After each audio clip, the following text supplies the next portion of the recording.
Check. You got audio, so that's good.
To be repaired. They will be socially distancing and wearing masks as they work on the different subsystems, so we can help do our part to limit the spread of the COVID virus.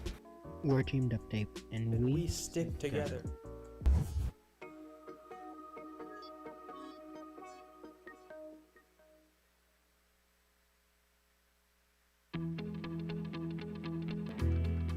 To me, gracious professionalism is about helping everyone to perform their best. One of my favorite memories is the time I zip-tied my opponent's robot back together in one of the last qualifier matches of our league championship. Gracious professionalism is knowing that even though we compete with or against other teams, we will always be friends and cheer each other on. To me, gracious professionalism is where everybody who's at the table can be valued for their own individual set of skills.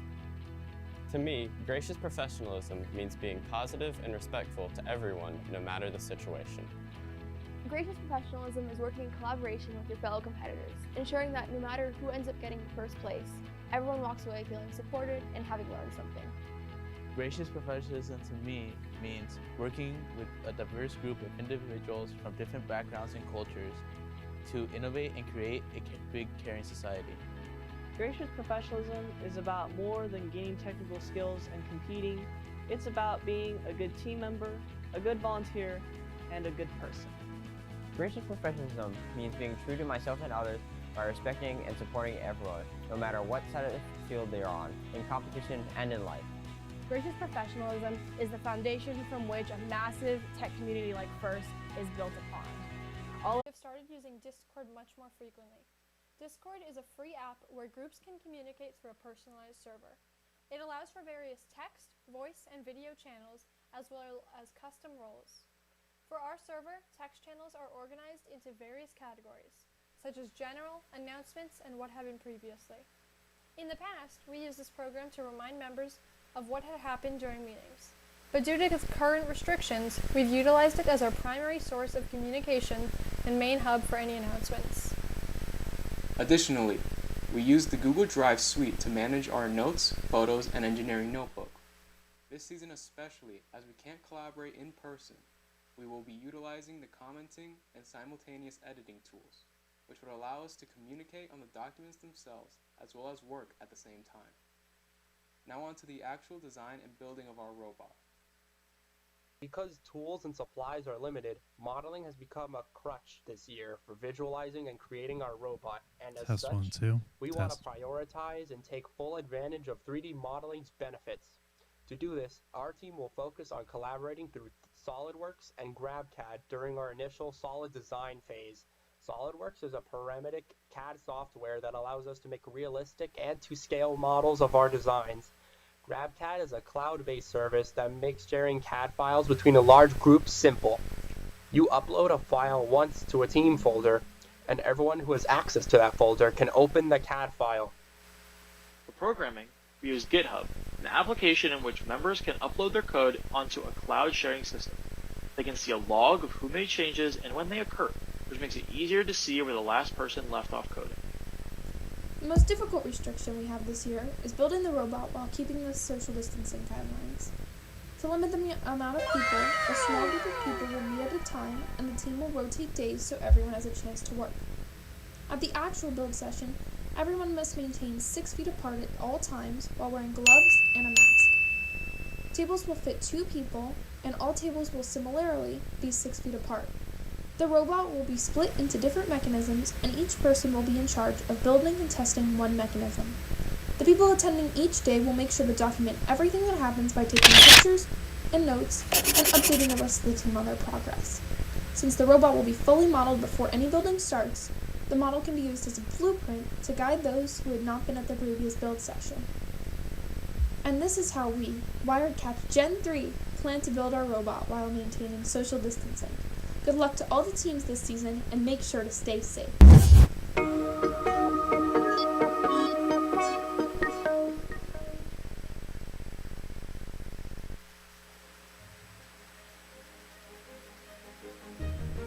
For centuries, sports have played an integral part of our culture.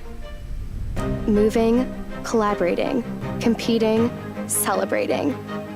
We rally around our athletes, lift them up, and admire their awe-inspiring moments and stories that give us hope. The nature of traditional sports is shifting, and we have the power to be forces for change and redefine the game. No matter whether our talents lie on the court, in the lab, or with the controller in hand, there's an athlete inside each and every one of us. Let's work together to champion every sport and every person that plays the game. It's time for us to revolutionize the way we play and move. It's time to be game changers.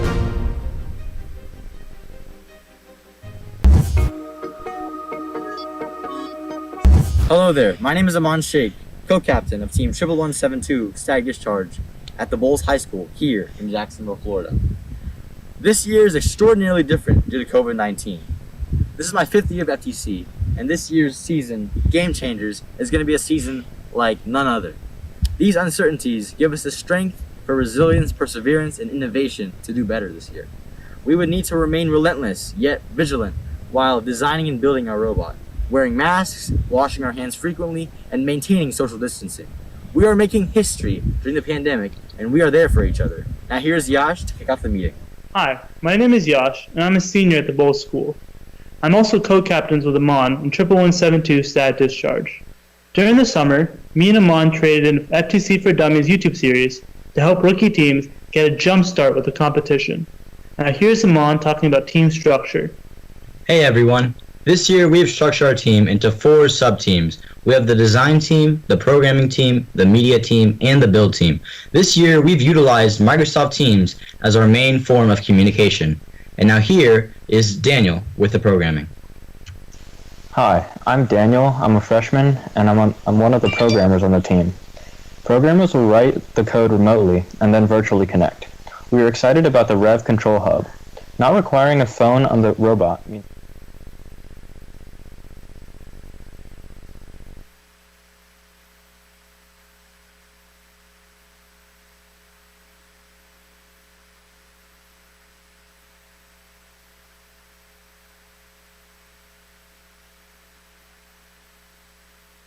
I'm talking about team structure. Hey, less cable management and reduce network connectivity issues. GitHub works great for source code and version control in a virtual environment, so we plan on continuing to use it. Now here's Avnish with the design.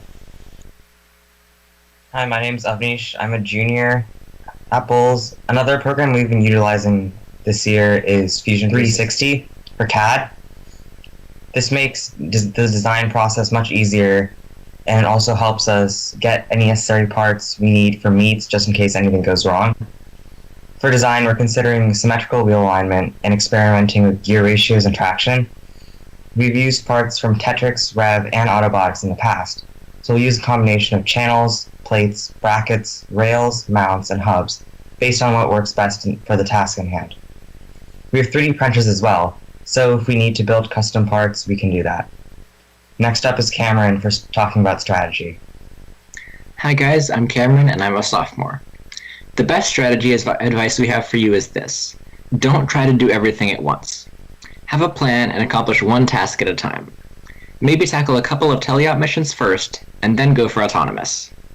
Balance achieving maximum points in the least amount of time with the complexity and difficulty of the task at hand. Robot in 3 days is a great way to get some ideas. And now here's Isla. Hi, my name is Isla, and I'm a sophomore. In words of our Star Wars heroes, let's keep a little optimism here. There is a new day, a new beginning. Train yourself to let go of everything you fear to lose. You either do or do not. There is no try. So gear up, because it's time to be game changers.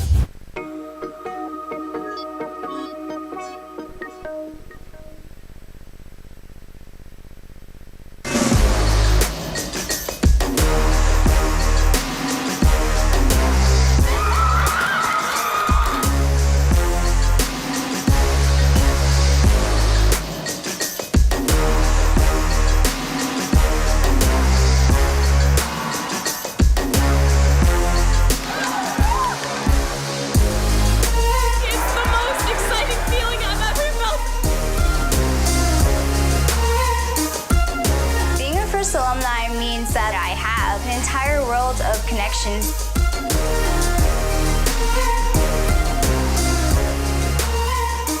It allows me to volunteer and give back to the community.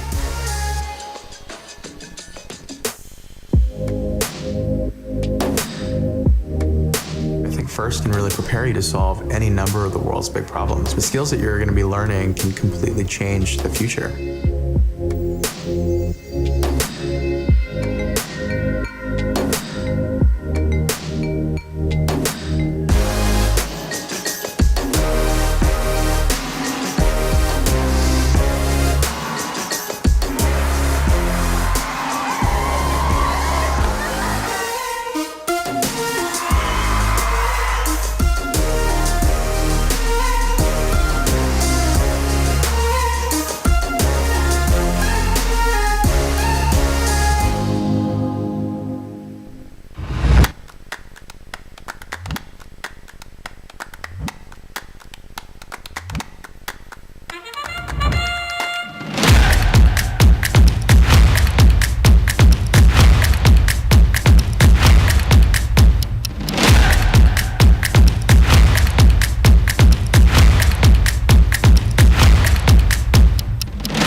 Hello teams and welcome to the Florida FTC Kickoff. We're coming to you live from here in Orlando, Florida at MakerFX Makerspace. We have a lot of great content coming for you today. We're going to talk to refs. We're going to talk to some of the teams out there across the state about what they're going to be doing to build this season. We're going to learn about remote events and of course, the all-important game reveal.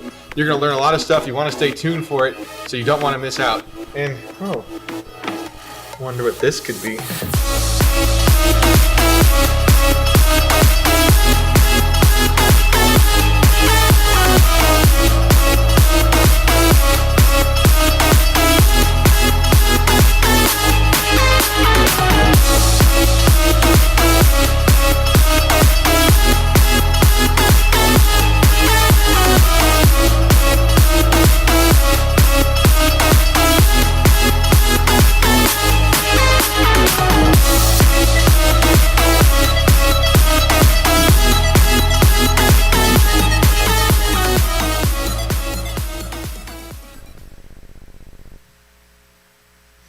So what is this? Ooh, I don't know. Maybe we'll find out. I found this at the Makerspace here. Ooh, I wonder what it is. Hey everyone, I'm Andrew Rudolph. Like I said before, we're here at MakerFX Makerspace here in Orlando. I'm Marissa Scherig. Hi, I'm an AmeriCorps First Vista.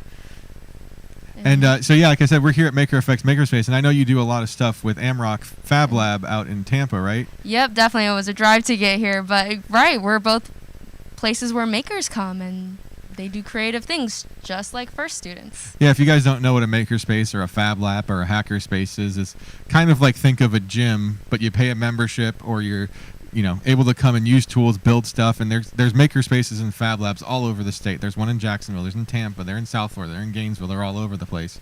And there's a lot of stuff you can use and get connected to help build your robot during the season if you can reach out to them. Exactly. Like at AMROC, we have a bunch of different programs where people can learn to start their own business, learn how automation. We have 3D printing classes, and I guess we all do 3D printing. Yeah. Yeah, here at Maker FX, we've got 3D printers, we've got CNC routers.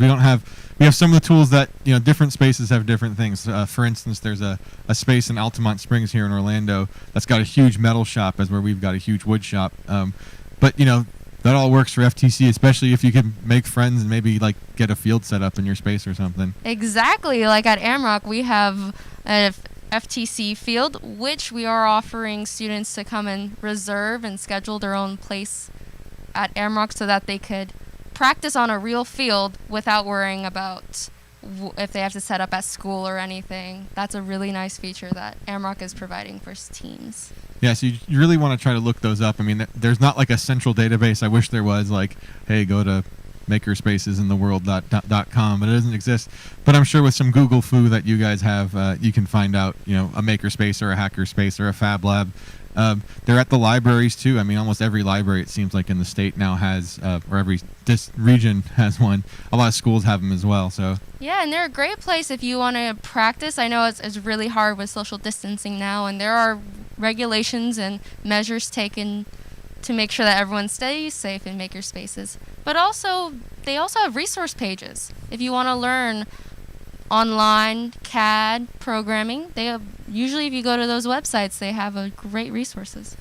So you guys learn a little bit about where we're at. Nonprofit status, by the way. I know both of our spaces are. Most of them are.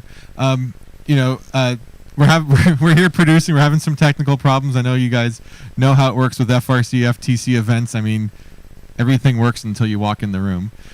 So what we're going to talk about is some videos that teams have produced, actually. So we're going to start off with the Promote Award winner from headquarters last year, I guess, from the virtual worlds, 3939 Bolts of Steel, and here's their submission.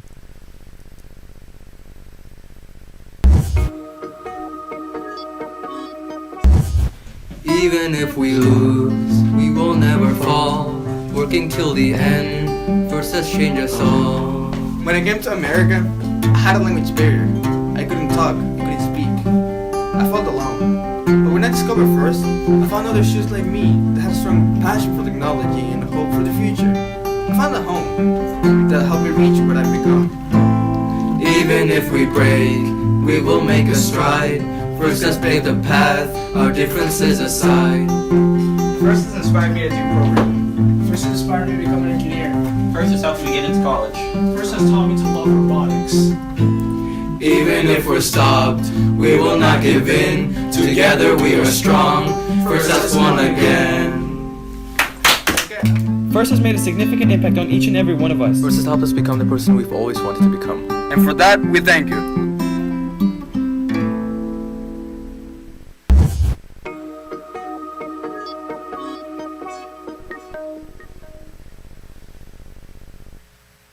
That video was great, and congratulations to the team. They were finalists, I believe, in Worlds.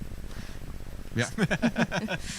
Yeah, real creativity there. I know a lot of people who were judging it enjoyed that video. Yes. So next we have the Compass Award by Team 7477 Super 7. The Compass Award video is made about their mentor and how he's helped their team.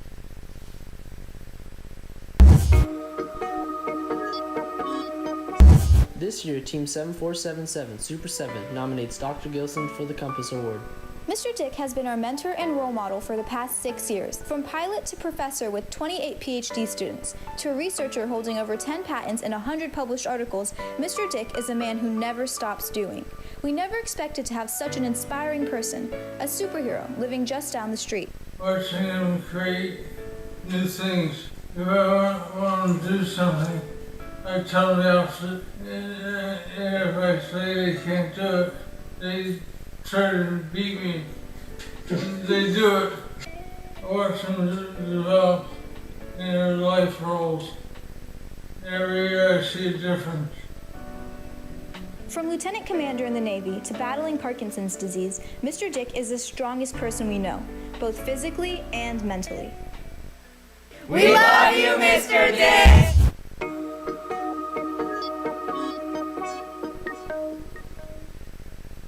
And that's a awesome video there from Super 7. They actually won that award at Worlds. If you didn't see that virtual event, it was kind of cool. They had a Zoom meeting where they announced it to the whole team, and Mr. Dick was on there, and it was super awesome. I'm actually one of the Space Coast League chair people, and they're one of our teams here. So that was really awesome to see one of our teams win a world award. So next up, some of the important information that you don't know that you really want to learn.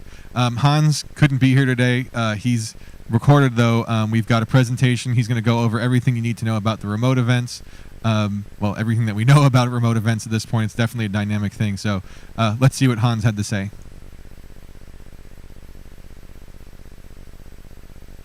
Good morning. My name is Hans Wolf. I'm the partner for FTC here in the state of Florida, and welcome to this year's kickoff. And I hope you guys are as excited as I am about the game this season. In a little over an hour, you're going to learn about the ultimate goal, and it is quite a game. I think everybody's going to think it's a lot of fun, and I look forward to seeing a lot of exciting design robots to address this game's challenges. As we all know, gracious professionalism has been a core part of this program since the beginning. However, with the challenges we have with the pandemic and the fact that there's a good bit of uncertainty around social distancing rules and when they might change, I want to also recommend that we think about two other key themes to our season this year, and that is flexibility and adaptability.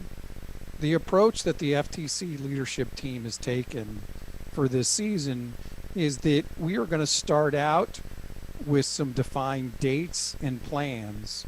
However, we recognize that the dates and plans may shift and adjust, and we will send out constant regular communication to the teams as we learn new information. However, we all have to recognize that flexibility and adaptability will be the key for us to make sure that this is a great FTC season in Florida.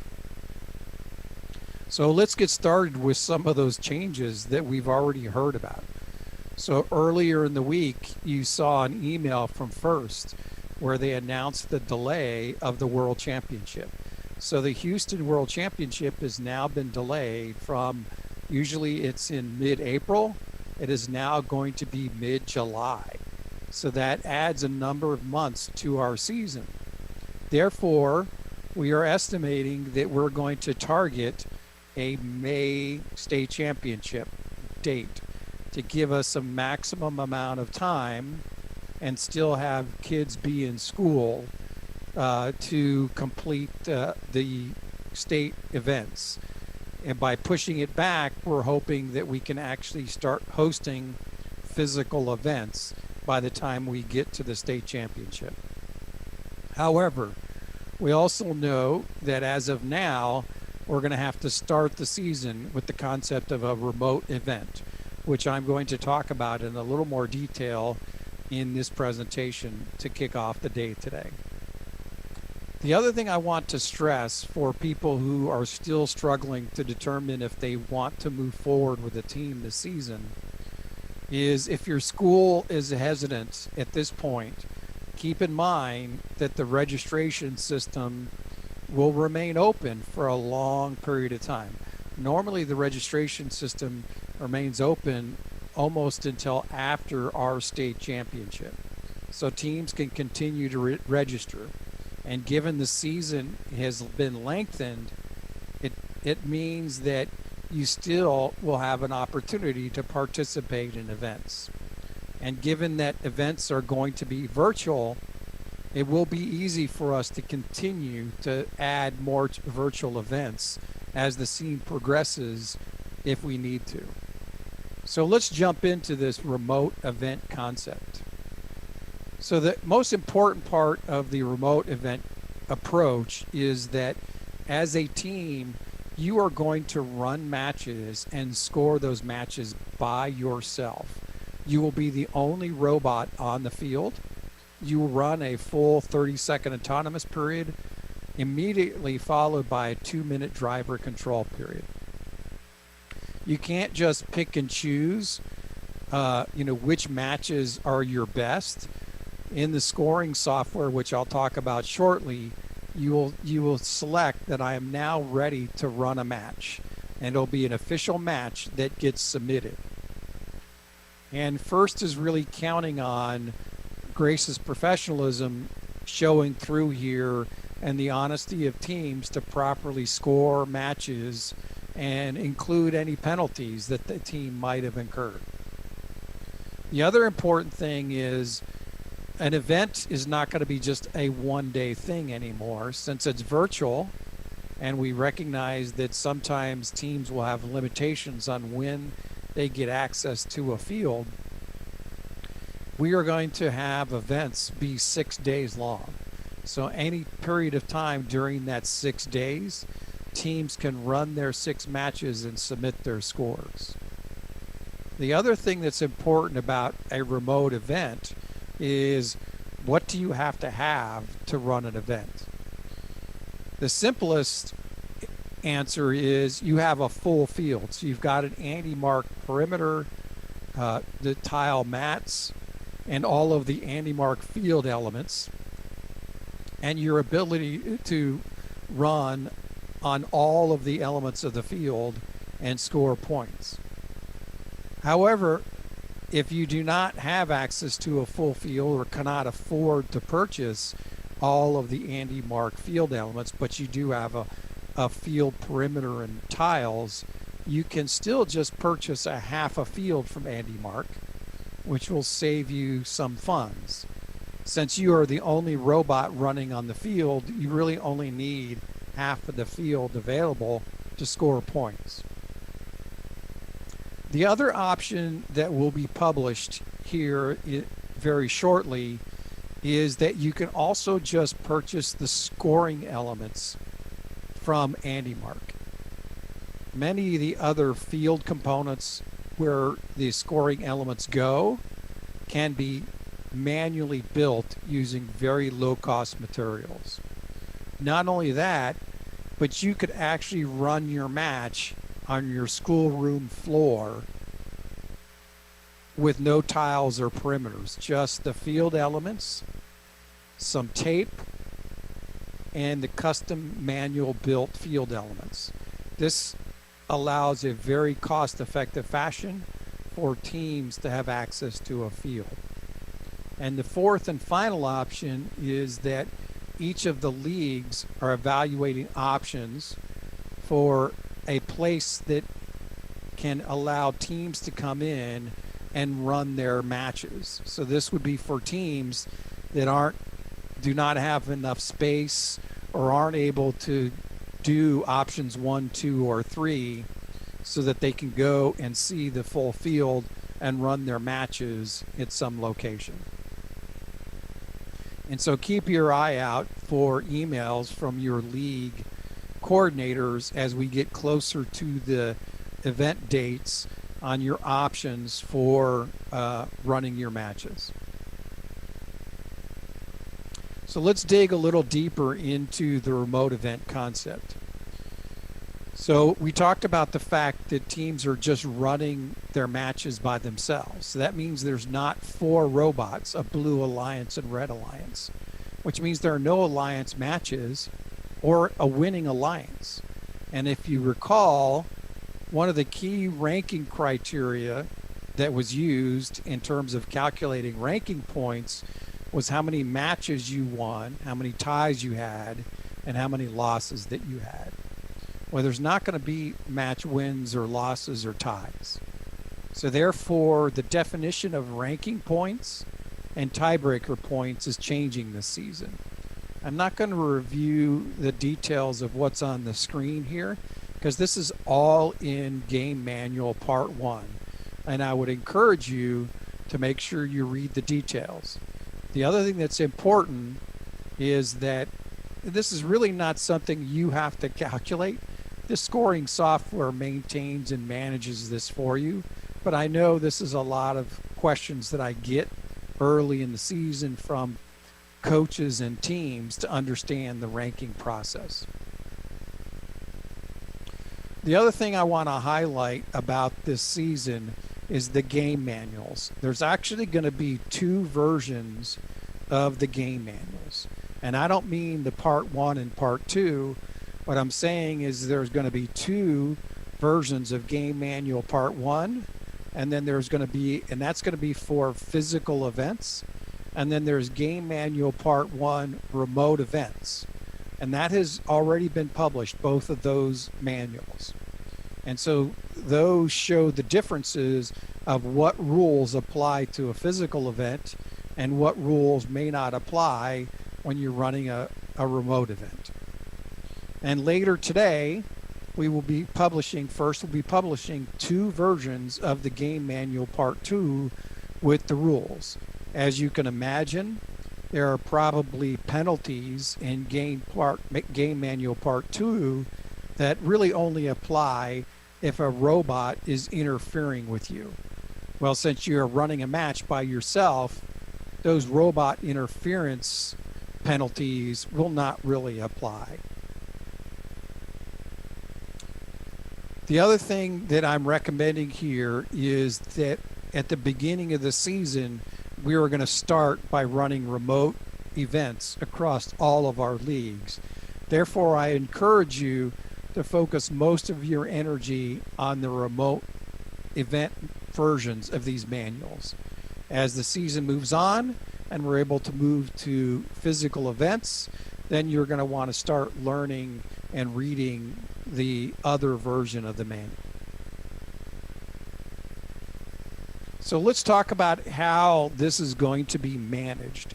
And I think that the big difference this year is 2 new pieces of software that FIRST will be providing. The first on the left-hand side is called FTC Live. This is really just a cloud or internet-based version of the scoring software that we've already been using for the last couple of years. So the last couple of years we've been using the live scoring system so that the audience could see the score in real time as the matches. And the referees were given a tablet that was connected to a local computer, and those scores were submitted to that local computer from the 2 referees. One referee on the red side, one referee on the blue side. Now, obviously, we don't expect every team to have the software installed in their location. So really all you have to have is internet access to be able to access that software, and you can use that to score your matches. And if you don't have internet access, the other option is you can print out the paper scoring sheets from the FTC Live software and manually mark the paper scoring sheets while your robot is running. And then when you have access to the internet, you go in and manually enter the score from the paper scoring sheet. The other key piece of software is called the Remote Hub. The Remote Event Hub is what's going to be used to manage the judging process. The other key point here is that head coaches of teams will automatically be given access to both of these pieces of software, and you will simply use the same account ID, / email address and password that you use to log into your firstinspires.org account. However, please be aware that you will not be able to log into those software tools until you have completed the team registration process and you have completed your YPP screening and background check process. So let's dig a little deeper into these two pieces of software. So the FTC Live software, as I described before, is equivalent to the real-time scoring software that we've been using for the last couple of years. You, the team, will though have direct access to that, and you will score your 6 matches. So you will have to have somebody on your team that becomes a referee during your match. As I mentioned earlier, the coach will have access to that software, but the coach can actually delegate other first account IDs to be able to score the matches. So if you have another parent or other coach or adult that you would like to have, as long as they have a firstinspires.org account, they can be delegated responsibility that allows them to submit the match scores. The remote hub, as I mentioned before, is going to be used to manage the judging process. So this is where teams will upload their engineering notebook, and this is where the remote judging interview session would be hosted. However, since we don't do judging at league meets, this would really only be used at our league tournaments. And I will talk a little bit more about this in our next session when I talk about some of the judging changes that are happening this season. So now that you have a basic understanding of what a remote event is and the fact that you're going to be scoring your matches, the other thing that we've decided to do in Florida is we're going to have every league run their events on the same date. And the reason we're going to do this is that we're going to have a statewide results meeting at the end. So let me kind of describe the process. So either on a Sunday afternoon or evening, or maybe a Monday evening, the leagues will have a virtual kickoff. So it'll be a league by league event. Not everybody will attend, just the individual teams in the league that are planning to compete in that particular event. This will allow us to lay the groundwork for the event and answer any questions that teams might have about the scoring or rules. Again, the goal here would be to make sure that teams are successful in completing their 6 matches. Teams will then have Monday through midnight Saturday to submit their match scores. On Sunday, we will take the results and prepare a show that we will have Monday evening, in which everybody across the state will be invited to attend.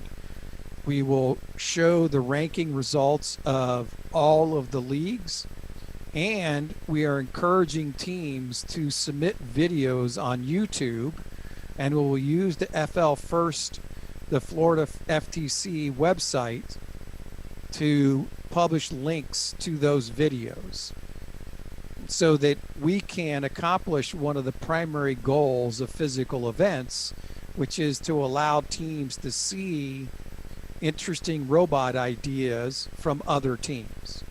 So our plan during the Monday evening will be to not only show the league rankings and status and point totals, but also, more importantly, we will choose a number of videos to show clips from, to give people ideas on different ways to build drivetrains, game element manipulators, and how to score elements in the game. And so this is our approach at enabling that team sharing that often happens at events. So here you'll see we have so far planned out the event weeks for the first 3 meets. And I would say by mid-December, we should know if we're going to be able to have physical events starting in March or not. and we'll either start adding physical events or we will add more remote events as needed as the season goes on.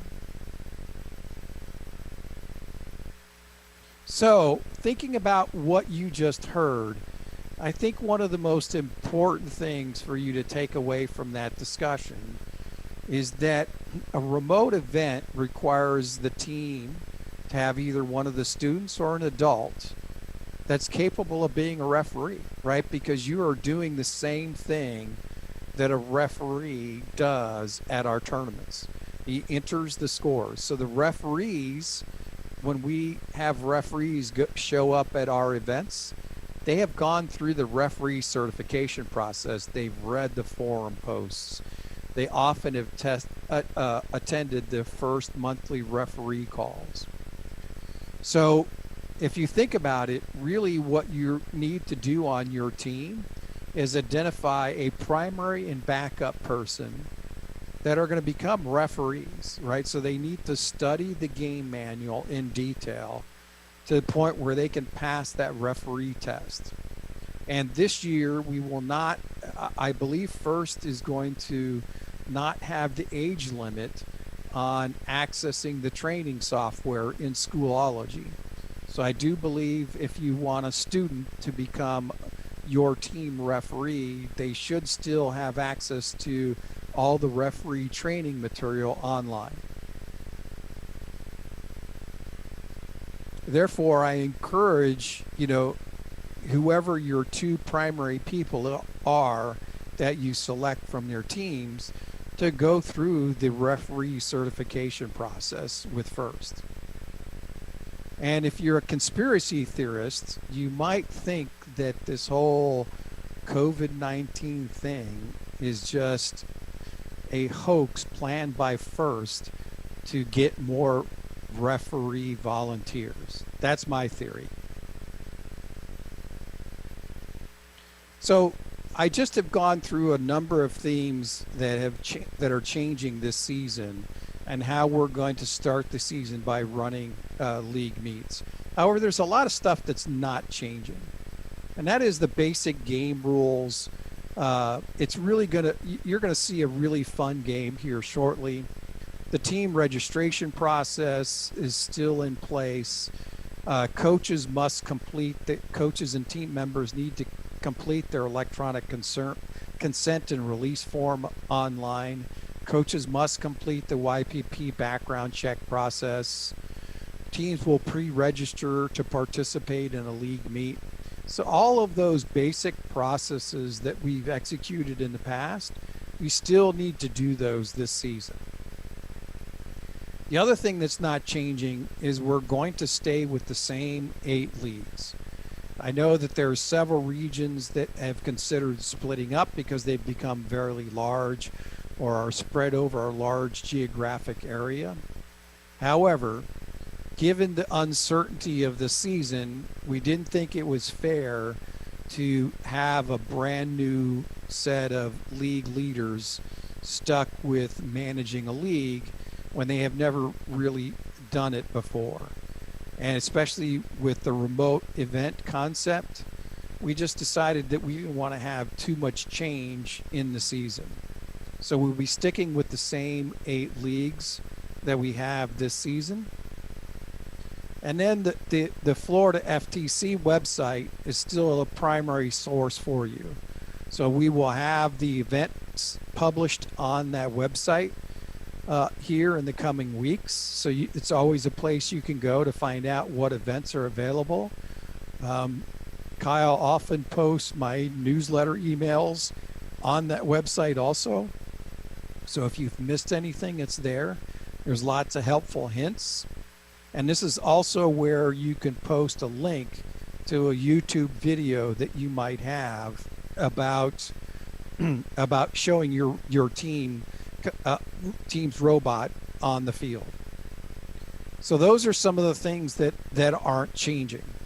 So let me now pause and open up for questions about how this season's going to run and the remote event concept. Hans for that pre-recorded thing. We've got Hans now live via the internet as we're Good morning. How you doing, Hans? Is it still morning? Yeah, I don't know about barely. where you are in the boonies, but we just had a crazy thunderstorm come through, so I was like kind of panicking, thinking that like we were gonna lose everything. But so far, so good.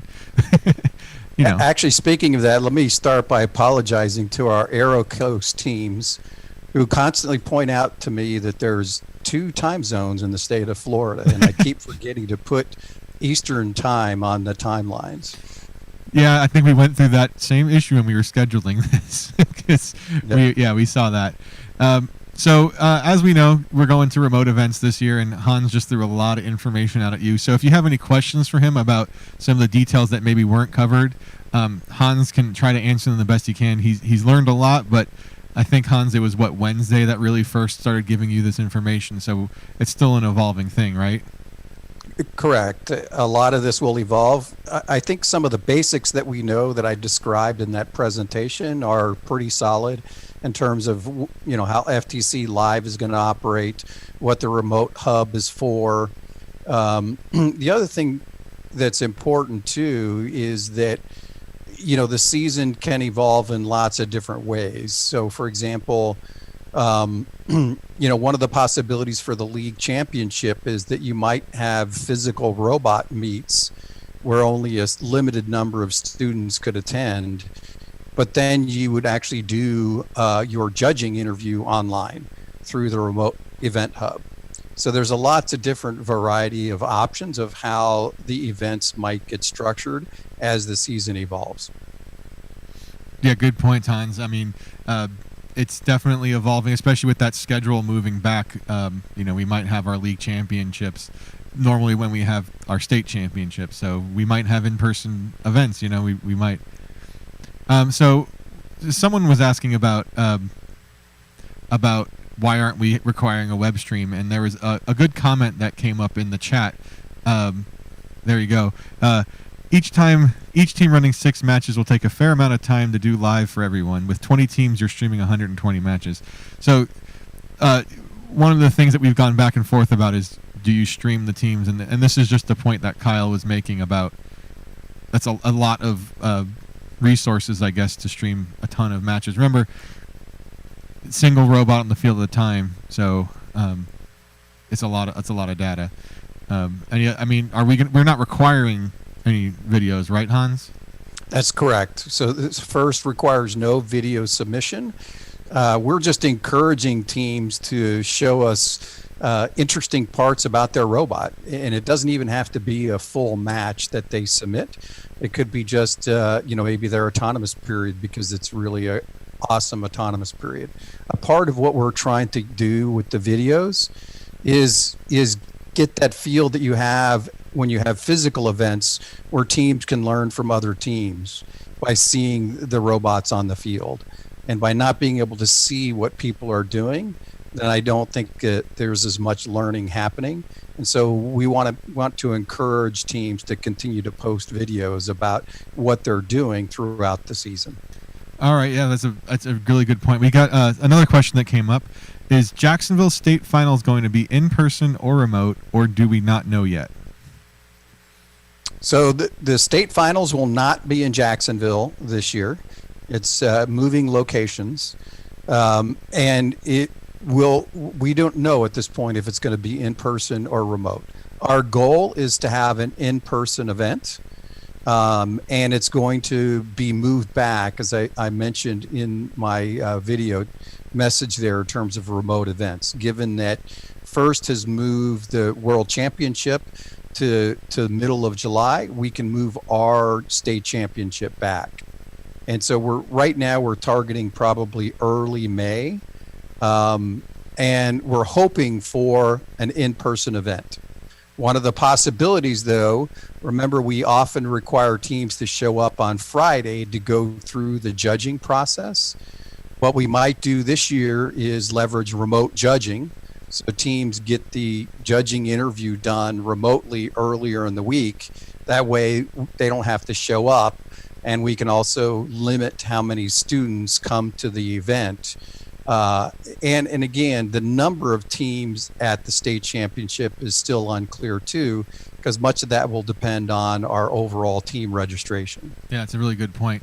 We everything's evolving. So we've got another couple questions here. How is the recording of the game going to work this year? Will it involve a live event? How will you prevent possible cheating? So I guess this is referencing the FTC live scoring software, if you wanted to talk about that a little more. Yeah, so I think that the main point to make about the cheating question is, again, gracious professionalism. I think first, and all of us strongly believe that teams will naturally do the right thing because it's such a key part of this program. And I think that that's a key thing that teams need to think about, is by cheating, they're just hurting themselves, especially once you get to a physical event and teams quickly figure out that you've been cheating on your scoring when they actually see your robot not score as well once you get to a physical event. And in terms of the live scoring software, that's really just, again, if you guys remember how the real-time scoring happened at an event where you had a referee with a tablet, that really you can almost do it the exact same way. You could use your cell phone that's connected to the internet, and you would go to the FTC Live website and log in with your ID. And when you log in, you're going to see options that you can use depending on where you are in the event status. You might be early in the week and you want to run some practice matches. And so you simply indicate that you're running a practice match and can go through the full process. And not only can your team practice running the match, but your team, the scorekeeper, the referee that you've identified that's keeping score, can learn how to use the scoring software to submit a score. And as you saw, the first event that we're going to host in November is actually just going to be a practice event so that everybody gets used to operating the new live scoring software. So we got a couple more last minute questions here. What criteria will determine when remote events evolve into in-person events? So I think a lot of that's going to be based on local constraints and rules. And right now, you know, the main constraint in my mind is the fact that CDC guidelines still recommend no social gathering greater than 50 people. And as you can imagine, you know, it's virtually impossible to run an FTC event with less than 50 people. So I think once those guidelines are restricted and lifted, I think that's what will allow people to start considering physical events. And a lot of our leagues run events at schools. And so a lot of the availability of teams to leagues to run physical events is going to be based on local school districts allowing events to happen in their school gym. So we've got one final question relative to this part. During filming, will only the instructor and the drive team be present? I would say that really has to do with each team on how they want to operate, right? Yeah, completely. It's up to the team because there's no requirement to submit a video, right? From a first perspective, you are simply submitting a score. That's really the only official mechanism that's used to determine which teams score what during a league meet.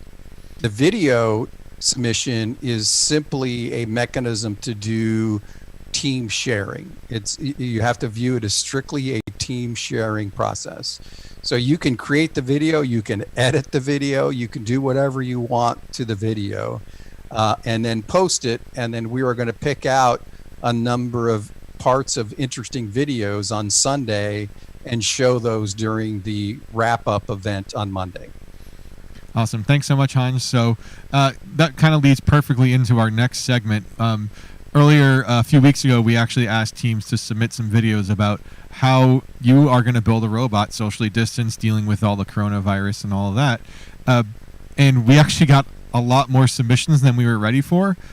So we're going to feature 3 of our favorite ones that we felt had really great content and communicated it well. The first one's going to come from Team 9110 Wired Cats Omega.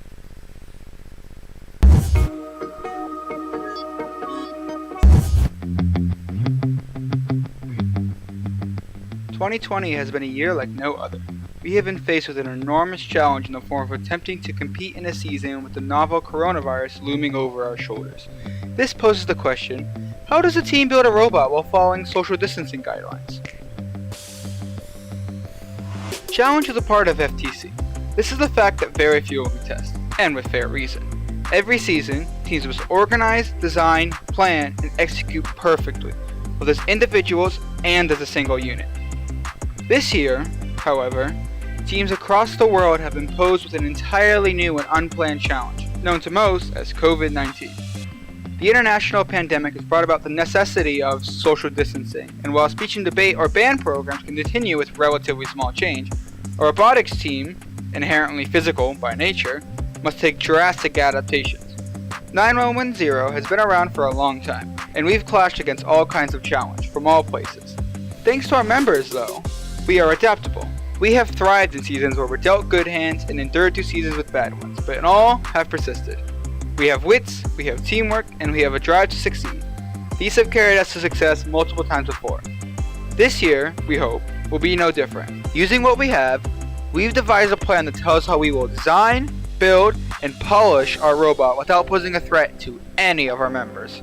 Following Kickoff, we will have a period of pure designing, where ideas will be proposed, fleshed out, and finalized entirely via CAD. We will have to prototype individually and share ideas over the internet. Once all members of the team agree that the robot's design is finished, and when parts are obtained, the robot's design will be split into a number of systems and subsystems, which will each be built by one person. The mechanical lead will build the drivetrain. The robot will then be incrementally built in a chain-like manner. The existing robot will be passed on to the builder of the next subsystem, who will attach it and pass it on. All transfers will be handled carefully, with masks, distancing, and sanitizing before and after. The robot will be kept in a dry and well-ventilated place for attaching and testing, until passed on where the cycle will be repeated. This is an obstacle unlike any other that many FIRST teams have faced before, but 9110 is sure that, following the spirit of FIRST as a program to spark innovation, cooperation, and determination, we can overcome any barrier we may encounter. Everyone from Team 9110 wishes all of their fellow FTC teams a successful season and hopes that all of them stay safe.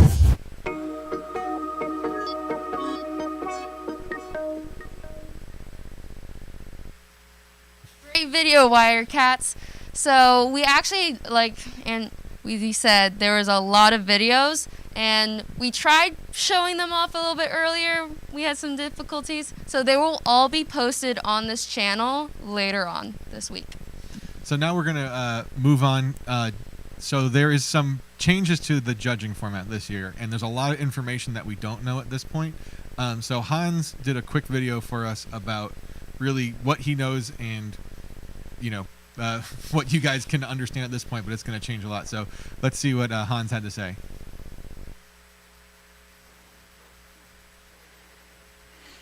Welcome to the session on what's new about judging the season. Earlier, we showed you a picture of the 2 new pieces of cloud software that are going to be available to help us manage the season. And on the right-hand side, you see the remote event hub, and I briefly mentioned it would be used primarily just to support the judging process. And as many of you probably already know, with the league meets, we do not do judging at the meets. So it's really just the league tournament towards the end of the season that includes judging. So it'd really be just for those league tournaments where we might use the remote event hub. And that's really to help manage the judging process. That's where teams would submit their engineering notebook, and they would conduct team interviews remotely through an online session. And really, by the time we get to the league tournament next year, we're not exactly sure what we're going to be allowed to do at that point in the season. And so we have kind of 3 options that we've laid out that leagues may select for their league tournament. Option one is it's 100% on site. So robots compete on the field against each other. We have judging sessions at the venue for teams to conduct their judge interview. So it's 100% physical. The second option is that we do remote judging, but have physical robot matches. And the reason for this is we would limit the number of people that would attend the event so that we could maintain good social distancing at a robotics event by having only 3 to 5 people from each team attend and participate in the event, plus the minimum required volunteers to run the event. And so the remote judging would happen prior to the event, and at the event we would simply focus on running the matches, doing the alliance selection and the alliance rounds. Then the final option is 100% remote event, and that would follow the process that we discussed earlier today, and remote judging. And so that is one option. So just to keep in mind that we may or we may not use the remote event software this season, depending on whether we require remote judging by the time it gets to our league tournaments. However, I also believe there's likely going to be some broader judging changes. The biggest change is this concept of an engineering portfolio. Part of the challenge has been that teams have created some pretty incredible engineering notebooks, and the judges found that they were spending a huge amount of time going through large engineering notebooks to try to find the key messages from that notebook. And so what FIRST has decided to do is teams will no longer be required to submit their full engineering notebook as a part of the judging process. There will be a 15 or so page summary, and the more details on this will be published as the season progresses here in the next couple of weeks. But there'll be a 15-page summary where you will pick out just a subset of the key pages from your engineering notebook that you want to highlight to the judges. And that is what is actually submitted to the judges for review. It does not mean that you should not continue to maintain an engineering notebook or that you shouldn't bring it to the event. Because if a judges are struggling to differentiate between a couple of teams, they may ask the teams to see their engineering notebook. So therefore, teams should always bring their notebook to the event and have it at their pit table so that the judges could review it. So this is one big change that we're expecting to happen this year. And the final big change that I expect to see as a part of the judging process this year is going back to allowing judges to have feedback. For those of you who are on the call that have been around for a few years, we used to allow judges to provide a written feedback to the teams as a way of allowing the teams to learn how to get better. FIRST kind of eliminated that option several years ago because there was some inconsistent feedback being given to teams across the country. So I believe that FIRST will be developing a request feedback form that as a team you would have to submit to the judges along with your portfolio summary and your control page, all of the submissions that you are required to submit to the judges to start the judging process. And by submitting that feedback form, the judges will then rate a set of very structured criteria on a not there yet, good, or excellent basis. So a 3-level ranking. And there will be not any written general feedback. It will be simply the specific criteria that judges would normally evaluate as a part of the judging process. So these are two pretty important changes to the season related to judging. And their goal, again, is to try to get more consistency in the judging process across the country and across different events.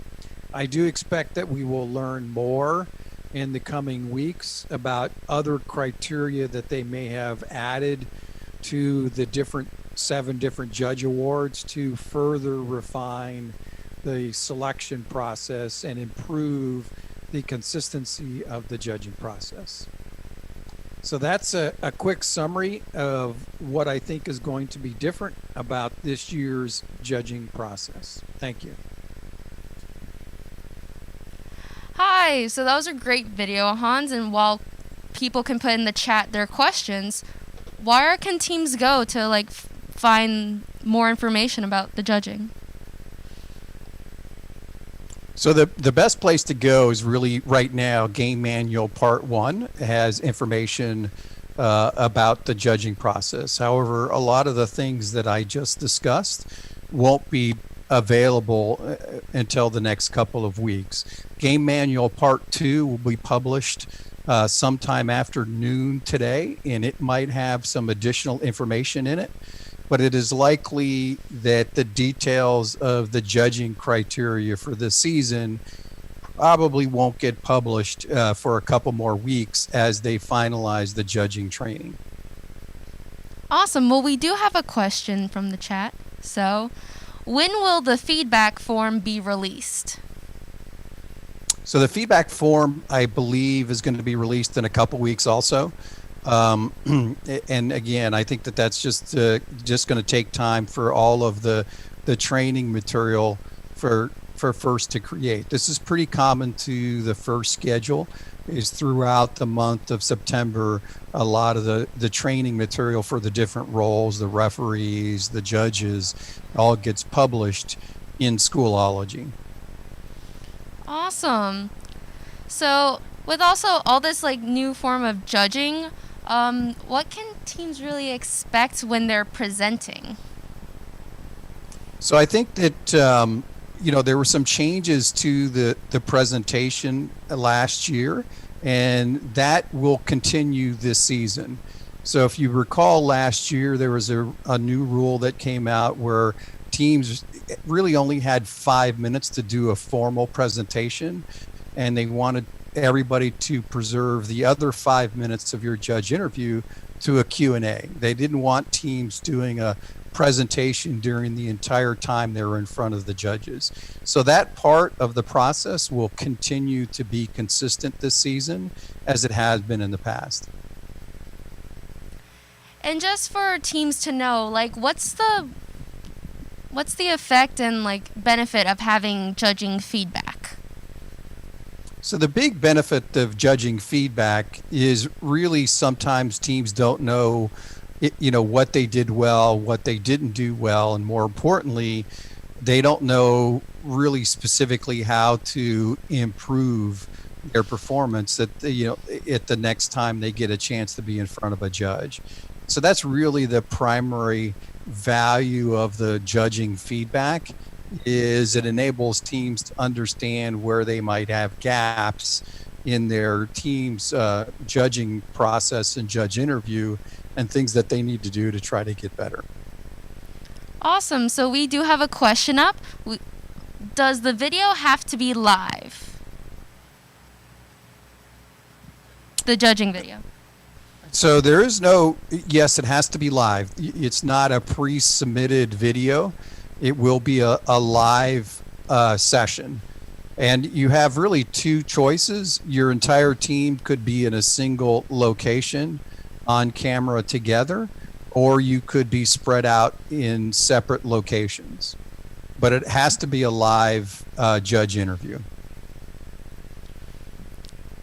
Because as I said, the first 5 minutes of the judge interview is you giving a presentation, but the second 5 minutes is really answering questions from the judges. Well, thank you, Hans. I'm sure this answered a lot of people's questions. And next we're moving on to Palm Harbor University's High School Robotics Club and their social distance video.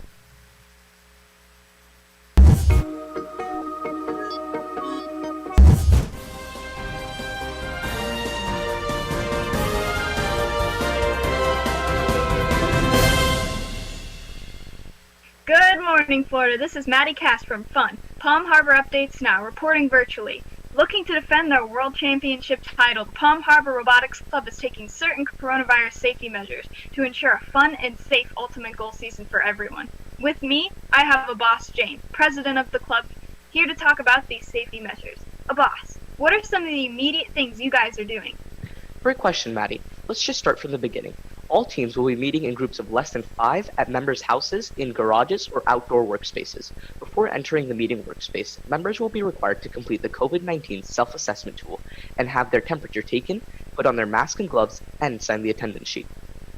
Nice, nice. And what about during the meeting? How are you guys planning on keeping materials clean and social distancing in such a busy workplace? Sure, I'm sure everyone is wondering how to social distance while building an 18-inch cubed robot. As I mentioned before, our meetings will be limited to gatherings of less than 5 people, and only essential members will attend. All work surfaces and tools will be cleaned before and after use, and before and after driver practice, the game elements will also be cleaned. To social distance during driver practices, we're going to take advantage of extension cables like these to make sure drivers can stay far apart during their driving and only have one person handling the robot at all times. This includes when making changes to the robot and when uploading code between the computers and Rev Control Hub or Expansion Hub. Awesome, awesome. And what sort of safety equipment are you using? As expected, we will be requiring masks, but also gloves and extensive use of sanitizing wipes. As we always make sure to wear our safety glasses, those will also serve as a form of PPE by limiting the risk of transmission. Another thing I would encourage all teams to read is the First Tech Challenge Season Guidance for COVID-19 Interruptions document that is posted on our website, phusrobotics.weebly.com. It can also be found using a simple Google search. Wow, sounds like a great plan for keeping robotics safe this year. Alrighty, stay safe everyone, and Abbas and I encourage your teams to implement these easy ideas to ensure a fun and safe season for everyone. That's it for our interview. Reporting for FUN. This is Madison Cash, signing out.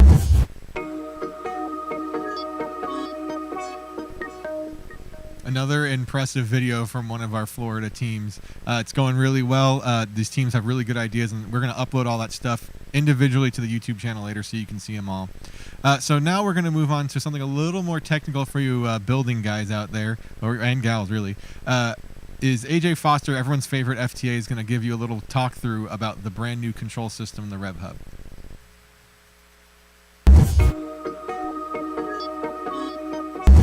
Hi everyone. I'm AJ, an FTA from Orlando. Let's talk about some technology changes happening this season. First, Android phones. If you're like me, you probably have some ZTE Speed phones lying around from previous seasons. They were cheap, they took a lot of damage, and now they're a thing of the past. ZTE Speed phones are no longer allowed for First Tech Challenge as of this season. Neither are Google Nexus 5 or Samsung Galaxy S5 phones. Basically, if it wasn't made by Motorola, it's not a legal phone this season. Check Game Manual Part 1 for the full list of legal phones.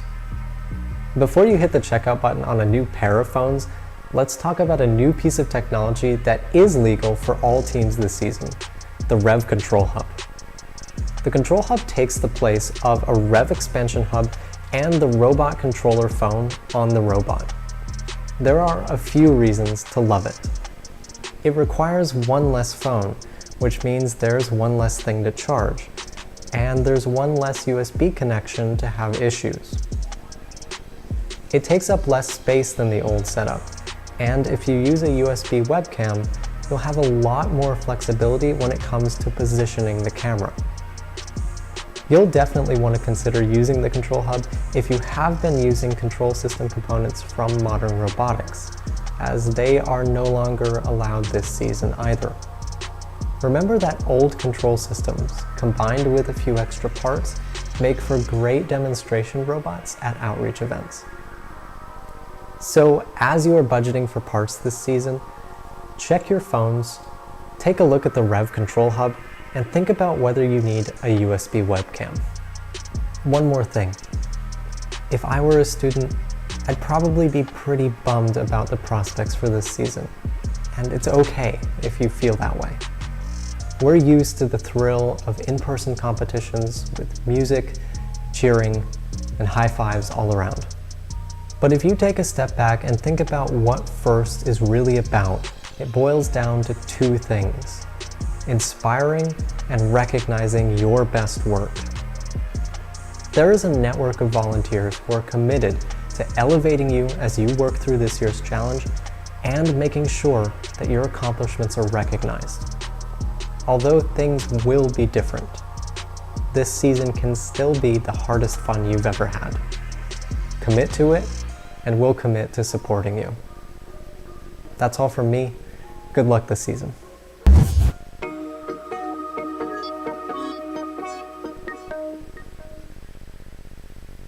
That was a great video.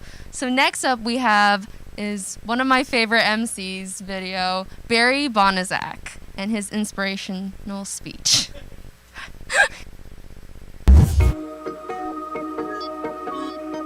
Good luck, First Tech Challenge teams.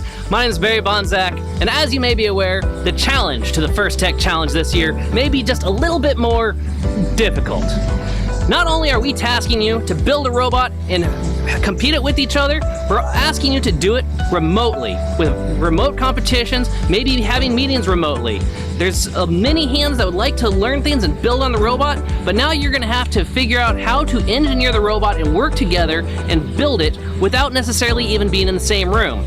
Very similar to what we do in the industry. I have coworkers at the Michoud Assembly Facility in New Orleans, at the Johnson Space Center in Houston, the Marshall Space Center in Huntsville, Alabama, and at Lockheed Martin Space in Colorado, yet we all build the same spacecraft together through engineering processes.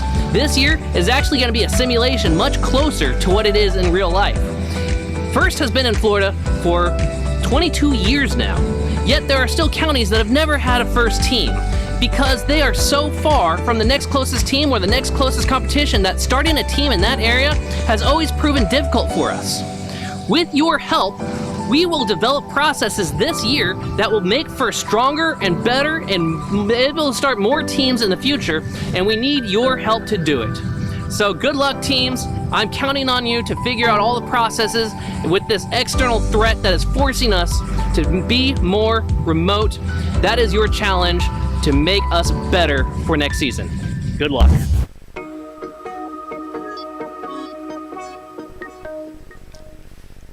Thank you, Barry. So, just like Barry said, it's all about learning how to get through this tough time, social distance. We've seen great videos already, and we have next up is Uplift Team 18172 and their video about how their team is social distancing.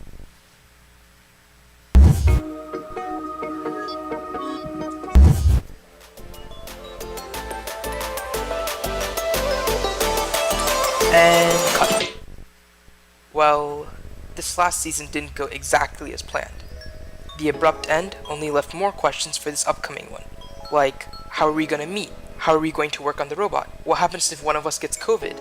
How are we going to have outreach events? How are we going to fund our team? Will there even be a competition this year? But most importantly, will our experience in FTC be the same? When one door closes, a new one opens, with many more opportunities to innovate and overcome our challenges this season. Since large gatherings are prohibited, we've shifted as much as possible to online mediums in order to reduce the potential spread of COVID-19. From team to parent meetings, robot to outreach meetings, online calls have given us a way to communicate without being in person, especially for a large team like ours. We compile all of our meetings into Google Calendar for our team members to see upcoming team meetings, outreach events and activities, and other events that are being planned for in the future. In addition, we use Slack to give progress updates on projects and the robot and have some fun while doing so. You might be wondering where building and testing the robot come into focus. In order to prioritize the health and safety of our members over robots, we created a website for our team members to schedule what day and time they would like to meet. This is extremely important since it lets us do two things: 1. This helps us limit the number of people in the meeting space at a given time. And 2. It helps us group the students who attend in-person school and online school to separate meeting days and times. When anyone enters our meeting space, hand sanitizer, safety goggles, gloves, and masks are required before getting to any of the exciting stuff. In order to physically distance ourselves while working, each person takes a corner of the field to reduce interaction between members. We also have a computer in the room for kids who are not able to come to participate virtually.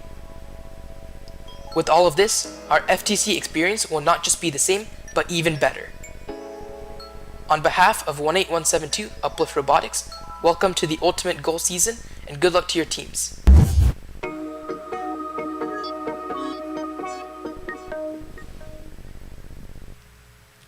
Just heard a weird noise outside. So we're here back in the studio. We've actually got some members of the teams joining us in their Brady Bunch mode over here on on the screen. I mean, the teams have talked a lot about social distancing. I know I'm not wearing a mask right now.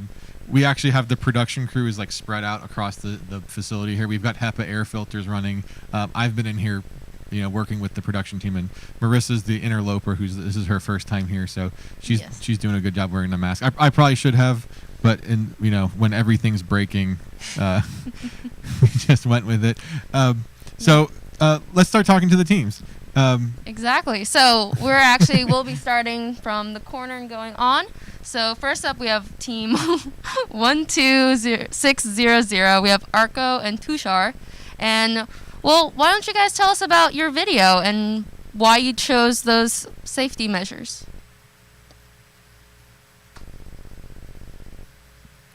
Can they hear us? Yeah, he's. I think there we go. Tushar, you there? You're all muted. I think AJ. He's working on it. Hold on. That is, but all their videos will be posted on this YouTube channel after this event, and you'll be able to see their videos. Yeah, and a lot of teams gave out some really, really great information. There's a lot of stuff reiterated. I mean, you had GitHub for software for programmers. You had Autodesk Fusion for collaboration for CAD.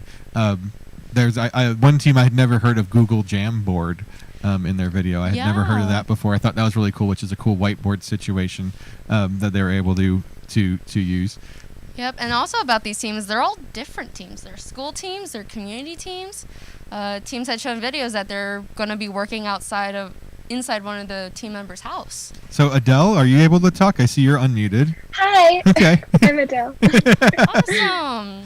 So you're from what team are you from? Wiredcats Gen 3? I'm from Wiredcats Gen 3, 10022. Well, that's awesome. We actually showed your video here during the stream, one of the early ones we showed. Is there any other details that weren't in the videos that you wanted to reiterate for us that we might have overlooked or anything? I don't think so. I mean, it was only like a week ago that you guys did it, and so so just so we know, what in a normal season, where do you guys build? Are you at a school? Are you in someone's house? Yeah, we build at the school, and over break sometimes we go to members' houses, but predominantly we build at the school along with the other teams that our school hosts. And where are you guys actually at? You're in South Florida, right? Yeah, we're in Davie. Oh, we Davie. go to Western High School. Okay, and you have multiple teams that operate out of the same school? Yeah, we have 3 high school teams and 1 middle school team. And so is there any difference between the high school and middle school teams, or it all is the same?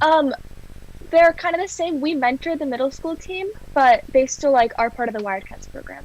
Oh, very cool. So what are your expectations for this season, especially with you can't build out of your school? Is there anything you're planning or preparing for?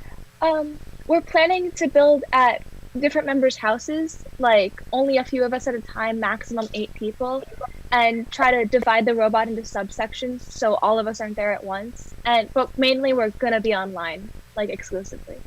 That's awesome. And it's really good to social distance, but it's also important to make sure everyone's included. Is there any plans that you make sure even new team members can get a chance to?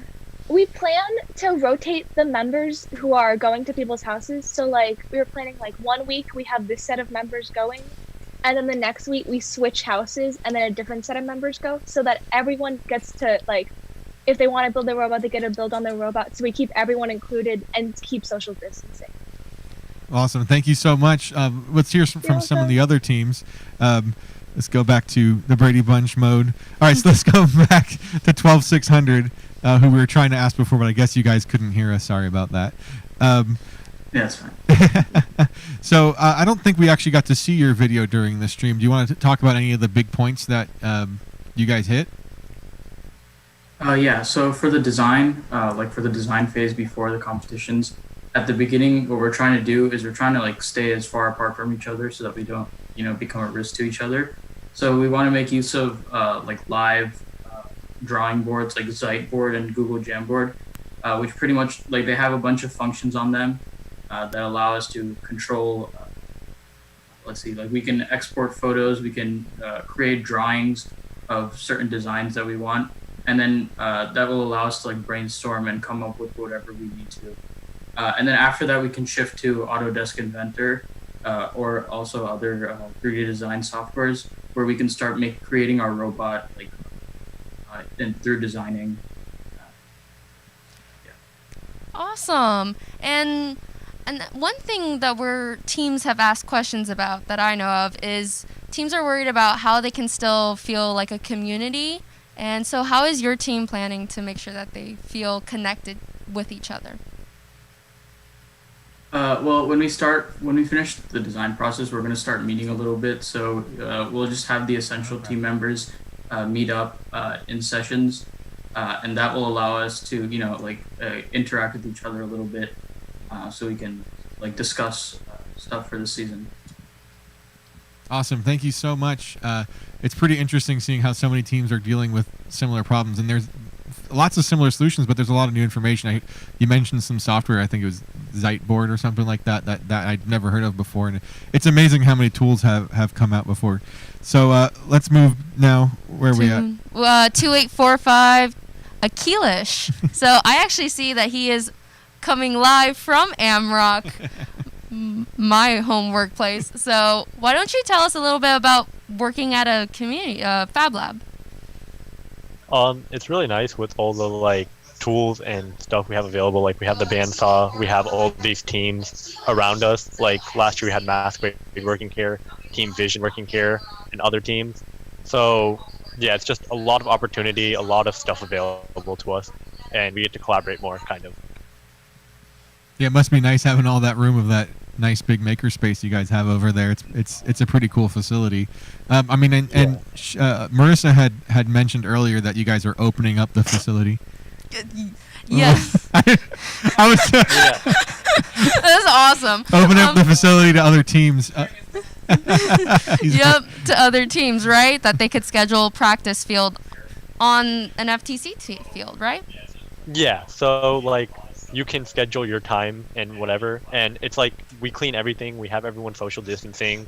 You have to always wear your mask. So we make sure we follow the CDC guidelines here, and yeah, pretty much. Yeah. Awesome. Thanks so much. So let's move down to Team 18172. I guess you got the three of you guys hanging out there. So I saw. Do you guys have a dog or something in there? I saw all of you guys down petting on something earlier.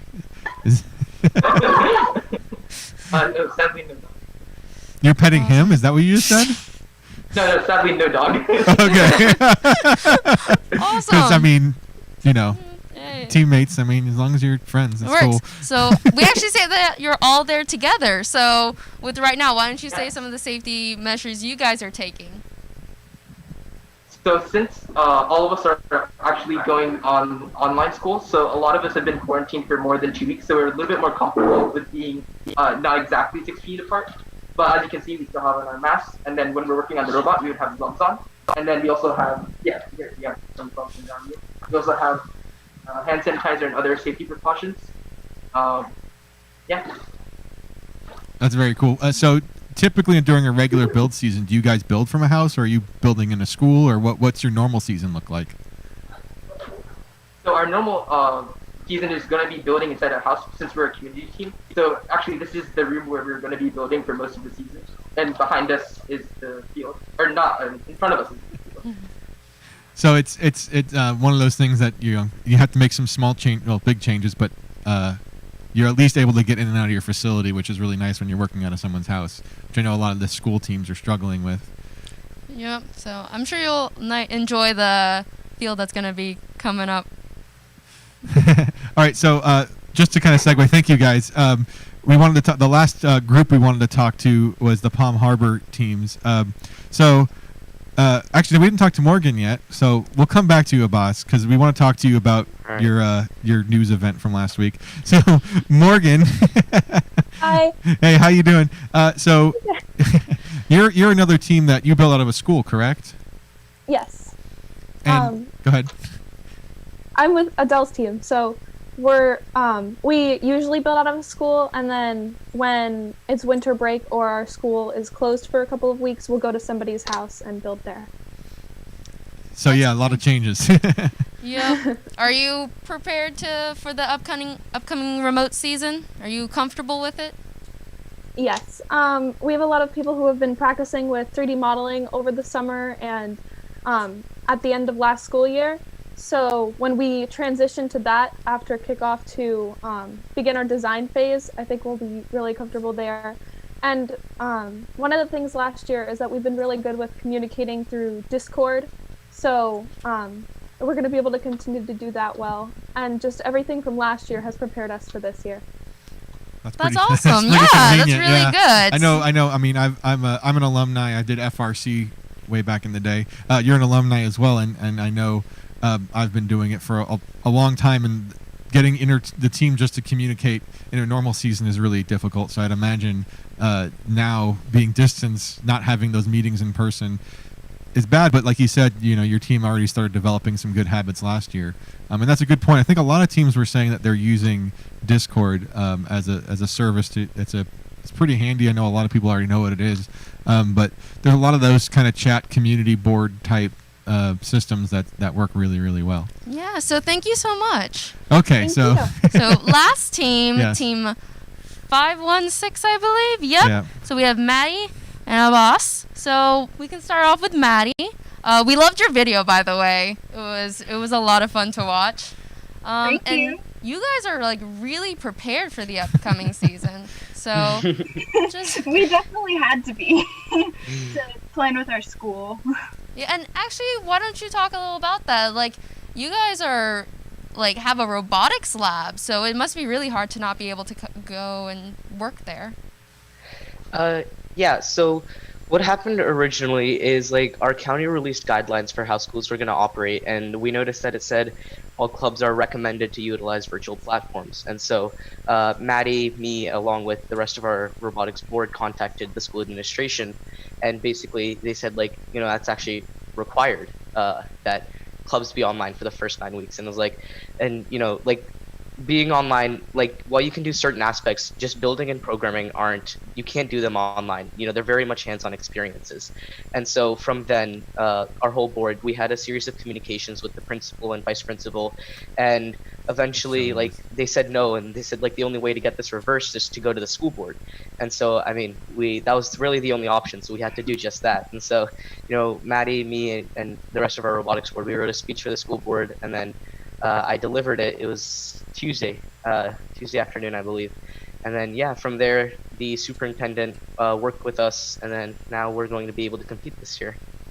So, yeah. That is crazy. Yeah, when we just saw the news the other day, one of the production guys was applauding over here. But yeah, when we saw that, we really wanted to highlight that. If you guys didn't see Abbas and the team, they went to the school board and they presented and pled the case, and the school board actually is reacting to help let the teams compete. So if you guys want to see more about that, Tampa Bay Tribune is the newspaper, right? Tampa Bay Times? Tampa Bay Times. Tampa Bay Times, thank you. They had a little write-up on it, and you can actually watch the video of his speech. It's really awesome. So thank you, guys.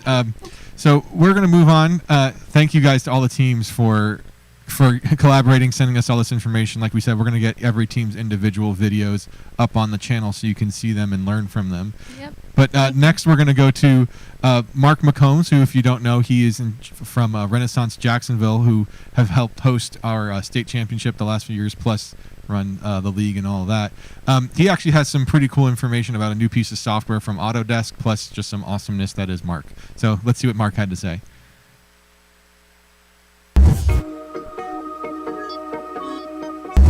What's up, First Tech Challenge? Metal Mark here. It's Metal Mark After Dark, and I'm walking through the robot shop. Why? Because they asked me to come up with one inspirational message. Build your own robot shop. No, better than that. Build solutions to problems for your First Tech Challenge robot and your community. If you made PPE and helped people in this COVID crisis, awesome. If you made a manufacturing process around something you've never done before, radical. I think that every single person listening to this diatribe should go to autodesk.com/student and grab a brand new software package called Autodesk Synthesis. I just learned that Autodesk put together a brand new software for virtually testing first robots on a virtual field. If you can master that skill, I promise, not only will you be employable, but your robot team's probably gonna do better than the competition. Last bit of advice, computer vision, computer vision, computer vision. All those Android phones and all that Java has some serious computer vision capabilities. And I wanna see image detection, blob detection, and pixel comparison and bounding boxes so that you guys can make your robots move towards objects. I know you can do it. Last but not least, design in a modular format. And go get Autodesk Fusion 360 so you can collaboratively work on your designs. Guess what? Autodesk products are easy to use, and you can do it. So guess what? Everyone's number one core value for this whole season is figure it out, because we got to figure out how to do this whole robot thing virtually. And I'm in. Are you in? Metal Mark, out.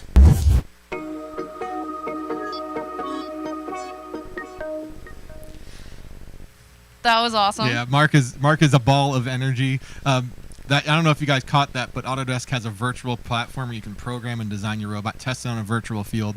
Super, super awesome.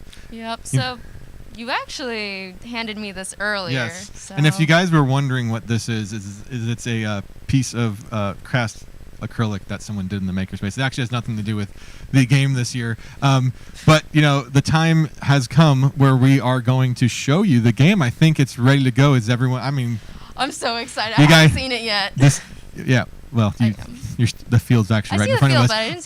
But the game is super awesome. You guys are going to totally dig it. So, you guys ready? I'm ready. All right, well, let's see it.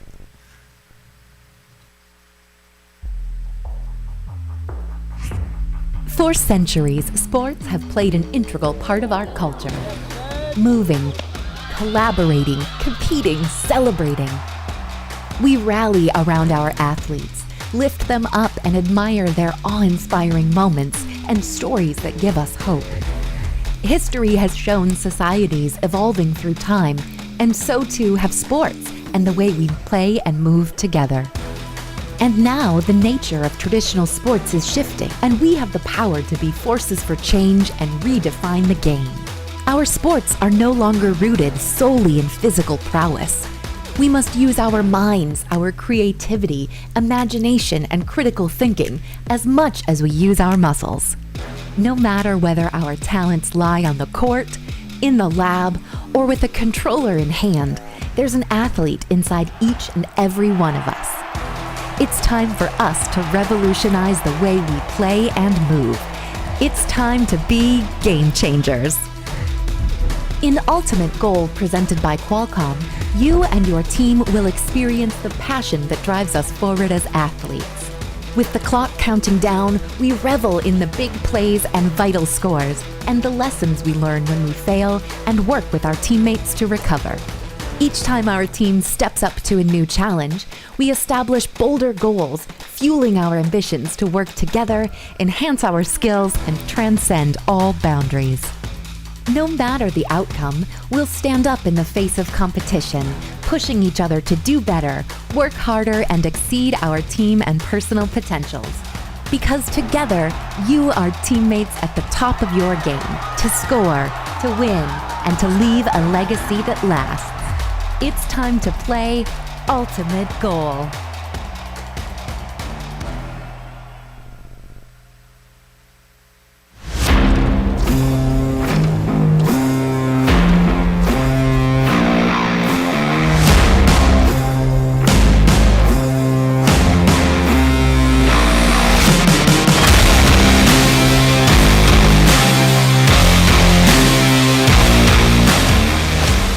Welcome to the First Tech Challenge 2020-2021 season game, Ultimate Goal, presented by Qualcomm. Part of the first Game Changers season, powered by Star Wars Force for Change. A team consists of up to 2 driver operators, a coach, a human player, and a robot. The robot must be built from materials specified in the game manual and fit within an 18-inch sizing tool, but may expand after the match begins. Each match is played with 4 randomly selected teams, 2 per alliance. Each alliance is allowed only 1 human player. Your opponents for one match may be your partners for another. The game is played on a 12-foot square playing field with a foam tile floor and 1-foot-high walls. 5 unique navigation images are located around the field perimeter. At one end are 2 tower goals, each containing 3 alliance-specific goals with return racks. Between the 2 tower goals are 3 red and 3 blue power shot targets. There are 2 red and 2 blue taped start lines, and 3 red and 3 blue target zone goals. Red and blue tape squares indicate starter stack locations, and a white launch line divides the field. Outside of the field walls are the 2 alliance stations and 2 human player stations. The primary game element is a ring, approximately 5 inches in diameter and 3/4 of an inch thick. A match is played with 20 rings. There are 2 red and 2 blue wobble goals. These can have rings scored onto them and can be moved for additional scoring. Before each match, teams place their robots on the field, touching the front wall and over one of their alliance's starting lines. Each robot must be touching or be in possession of a wobble goal. A robot may possess or touch up to 3 rings. After the robots are in position, field personnel will randomize the starter stacks into one of 3 configurations. This determines which target zone goal is active in the autonomous period. 0, 1, or 4 rings correspond to target zone goals A, B, or C, respectively. Unused rings are stored in the human player stations to be deployed to the field at the start of the driver-controlled period. The players and field are ready. Each match begins with a 30-second autonomous period. During this period, there are a number of ways for teams to score using only pre-programmed instructions and sensor inputs. Delivering a wobble goal to the correct target zone earns the alliance 15 points. A robot parked over the launch line earns 5 points. Each ring launched or placed into the low goal earns 3 points. A ring launched into the mid goal earns 6 points, and launching into the high goal earns 12 points. Robots earn 15 points for each power shot target knocked down. Robots must be completely within the launch zone to launch rings into the mid goal, high goal, or power shot targets. Following the autonomous period is the 2-minute driver-controlled period. During the driver-controlled period, human players are expected to return rings to the playing field, as well as reset power shot targets. Each ring launched or placed into the low goal earns 2 points. A ring launched into the mid goal earns 4 points. However, rings launched into the opposing alliance's goal earn points for their alliance.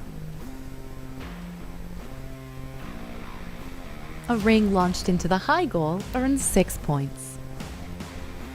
The last 30 seconds of the driver-controlled period is the endgame. During this time, robots may continue scoring rings, but there are also ways to earn bonus points. Each knocked down power shot target earns 15 points. Returning a wobble goal to the start line earns 5 points. Each ring fully supported by the wobble goal earns 5 points. If a robot lifts a wobble goal over the front wall into the drop zone, its alliance earns 20 points. There are many ways to score in Ultimate Goal, but there are also rules that, if not followed, will deduct points from your alliance. For example, A robot may not block another for an extended period. A robot may not possess more than 3 rings at a time. A robot may not launch rings over the side or front perimeter walls.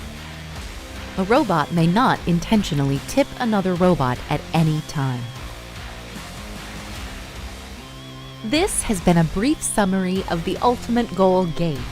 For complete rules, please read the entire game manual and check the Q&A forum.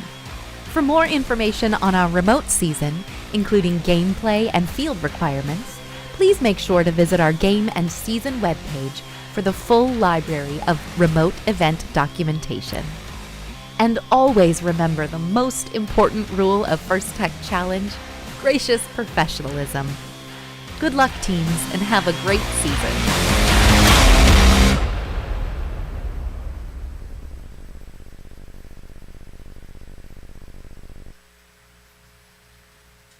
What? I'm seeing the video, even Yeah. though. Yeah, so just so you guys know, the first thing I want to tell you guys that you probably don't know is that these are foam, right? They're not blow molded. They're made of squishy foam. Yep. And so there's a lot of details that you probably want to know about the game, right? I mean, so first off, we have Q&A. Put them in the chat. Any questions you've got, throw them in there. Definitely, and we actually have a great. Normally, we'd show the game animation again for you guys to see. But actually, this year it's a little bit different because we got some refs from Florida, some that you know and love, and they're going to be retelling you in their words about the game, how they view it, a little bit more about like what we just saw. But I know you guys still want to know a lot. Let's engage the Bob and Sid show. I missed mine already. It's fine. It's good. Hi, I'm Bob, head referee for the Gulf Coast Robotics League. And I'm Sid, for head referee for the Space Coast League. We're here today to talk to you about the new game for this year. We're going to talk about some of the common rules and some of the more interesting aspects of the game today, so you get a little better idea after having seen the game animation. First, we're going to talk about how the setup of the field is going to look like. This will be how the field's going to be set up when you come to the field with your robot, with the wobble goals where they're at and the rings where they're at on the starter stack, and the ones that you're going to preload will be back here behind the wall facing the audience. Then in this time, Sid's going to show you how you can set your robot up in a legal configuration. The robot's going to be placed in the start line. That means that some part of the robot has to be in the start line and touching the back wall. It may possess up to 3 rings. The wobble goal has to touch the robot or possess it completely. After everything is set up and the legal configurations have been confirmed by the referees, we'll do a randomization, do that. And what that'll do is 2 different things. First will be the stack here. We'll either have 0, 1, or 4, depending on what it is, and then that will correspond to the target zones. 0 corresponds to A, 1 corresponds to B, and 4 corresponds to C, which is where you're going to try to place the wobble goals during autonomous if you'd like to get that score. Then any rings that, if they're not stacked here in the starter stack or not preloaded on robots, will be put into the low part of the goal. They do not score any points. The hero player is going to pick up the stack that just came through after randomization and place it on the floor. Ready for the match. There are 4 tasks that you can accomplish in autonomous. First one is to score rings into the tower goal. Second is to take the wobble goal and put it into one of the target zones. The other one is to hit the power shot goals.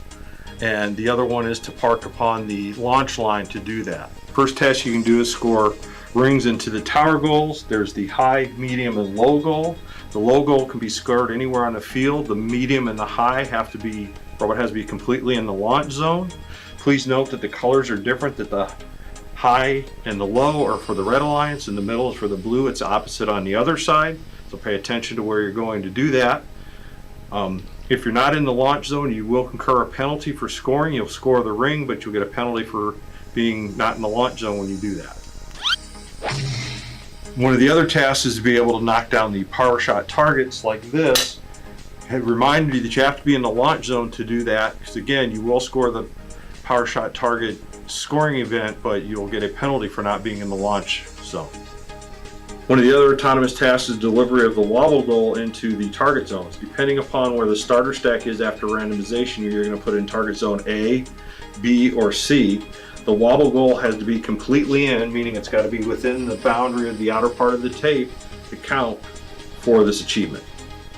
Something like this would be considered not completely in and therefore not scored, as would a situation like this.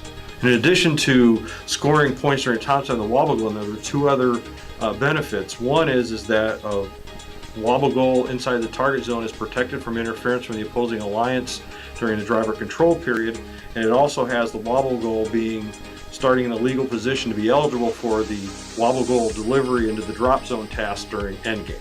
One of the other tasks is be able for the robot itself to navigate to be in the launch line to do that. Again, it just has to be in, it does not have to be touching, just has to break the plane of the launch line to count. Another point is to remember is that the rings that are on the starter stack can also be used to score into the tower goal or to shoot the power shot targets.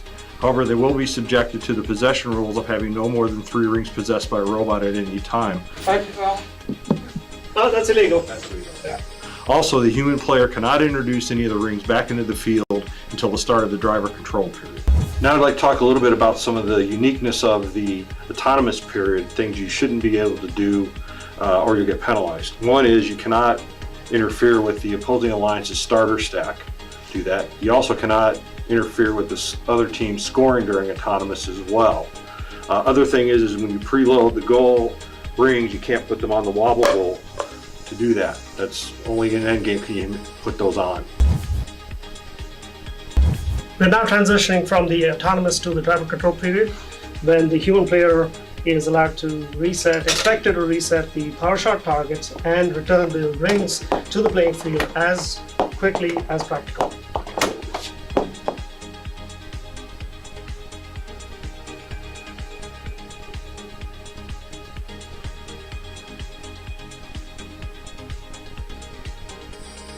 The focus of the driver control period is to score in the tower goal, the low, mid, and high.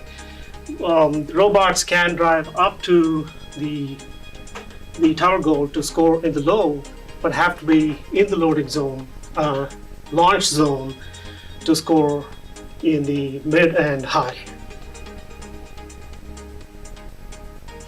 The robots that are scoring in the low goal by the tower goal have to be mindful of goaltending and cannot block rings that are launched about 18 inches.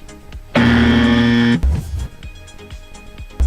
as we transition into the endgame period of the driver control period, in addition to being able to score rings into the tower goal as we did during the driver control, there's 3 endgame achievements. First is to be able to shoot the power shot targets like we did during autonomous. Second is to put rings onto the wobble goals, and then if a wobble goal is not in the launch zone or in a target zone, it can be then delivered over the wall facing the audience into the drop zone and score points that way. One other thing to note that's unique for this year is each of the elements is scored in a slightly different manner. There's some that are scored as they happen, some that are scored at the end of the period, the end of the sound, or some of them are when the elements come to rest.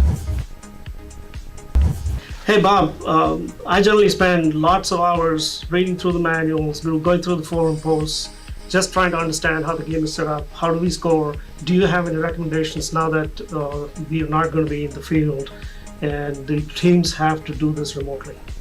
Well, I think you're going to kind of do the things I do, which is read through the rules, see how they're different from last year, mark those, read them again, understand which rules apply to which game period. Make sure if there's restrictions on locations of a field element or scoring element at the time or your robot, and just continue to do that. Obviously monitor the forums on a regular basis and see that because they get updated regularly. And if you do have a question, go ahead and post it to the forum, because once it gets answered, then everybody in the game will be able to know how to play the game more efficiently and hopefully with more fun. So, Sid, that was a brief overview of the rules and penalties that are going to be new for this year. However, you're going to need to read the game manuals and do that as those official rulings, and once the forum posts are starting, you'll need to read those, as those will then become the official rulings and objectives of how the game's going to be played this year. Yes, absolutely. This season is going to be very different from all the previous seasons because it's remote And we hope to see you in a question box at sometime in the future.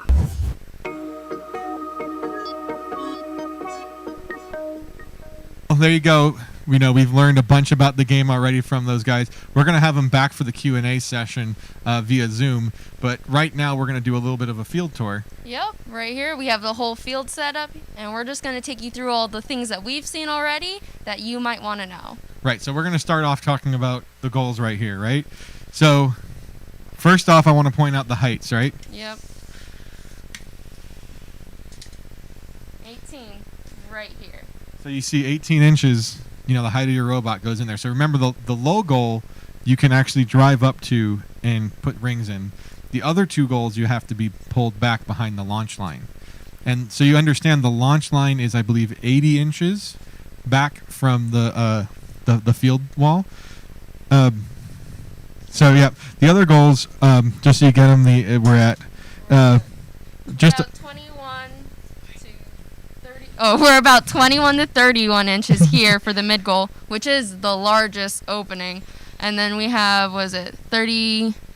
Yeah, to I can't see 38. 38. So you can see that the blue goals, like, you have very small clearance here, while the big red goal is going to be, if you miss, you're going to end up giving your opposing alliance points. Guys, I've tried this like 7 times and I never make it. So I wanted to show you that if you go for the blue goal, it's really easy to miss and end up in the red goal. So if you remember from all the teasers, they were saying big risks, big rewards.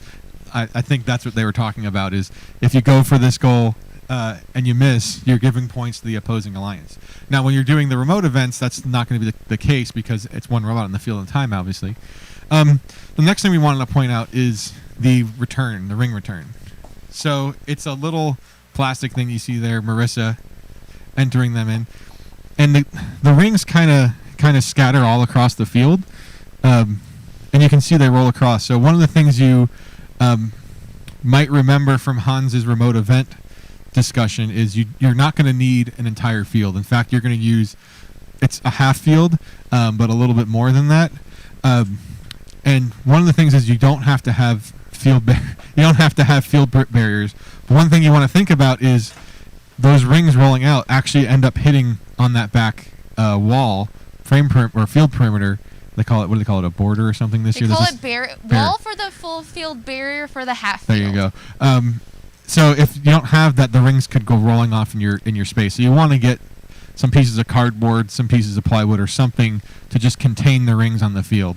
Yep, and just another big rule is that the rings do have to touch the floor. There's no going up and collecting the rings as they come out.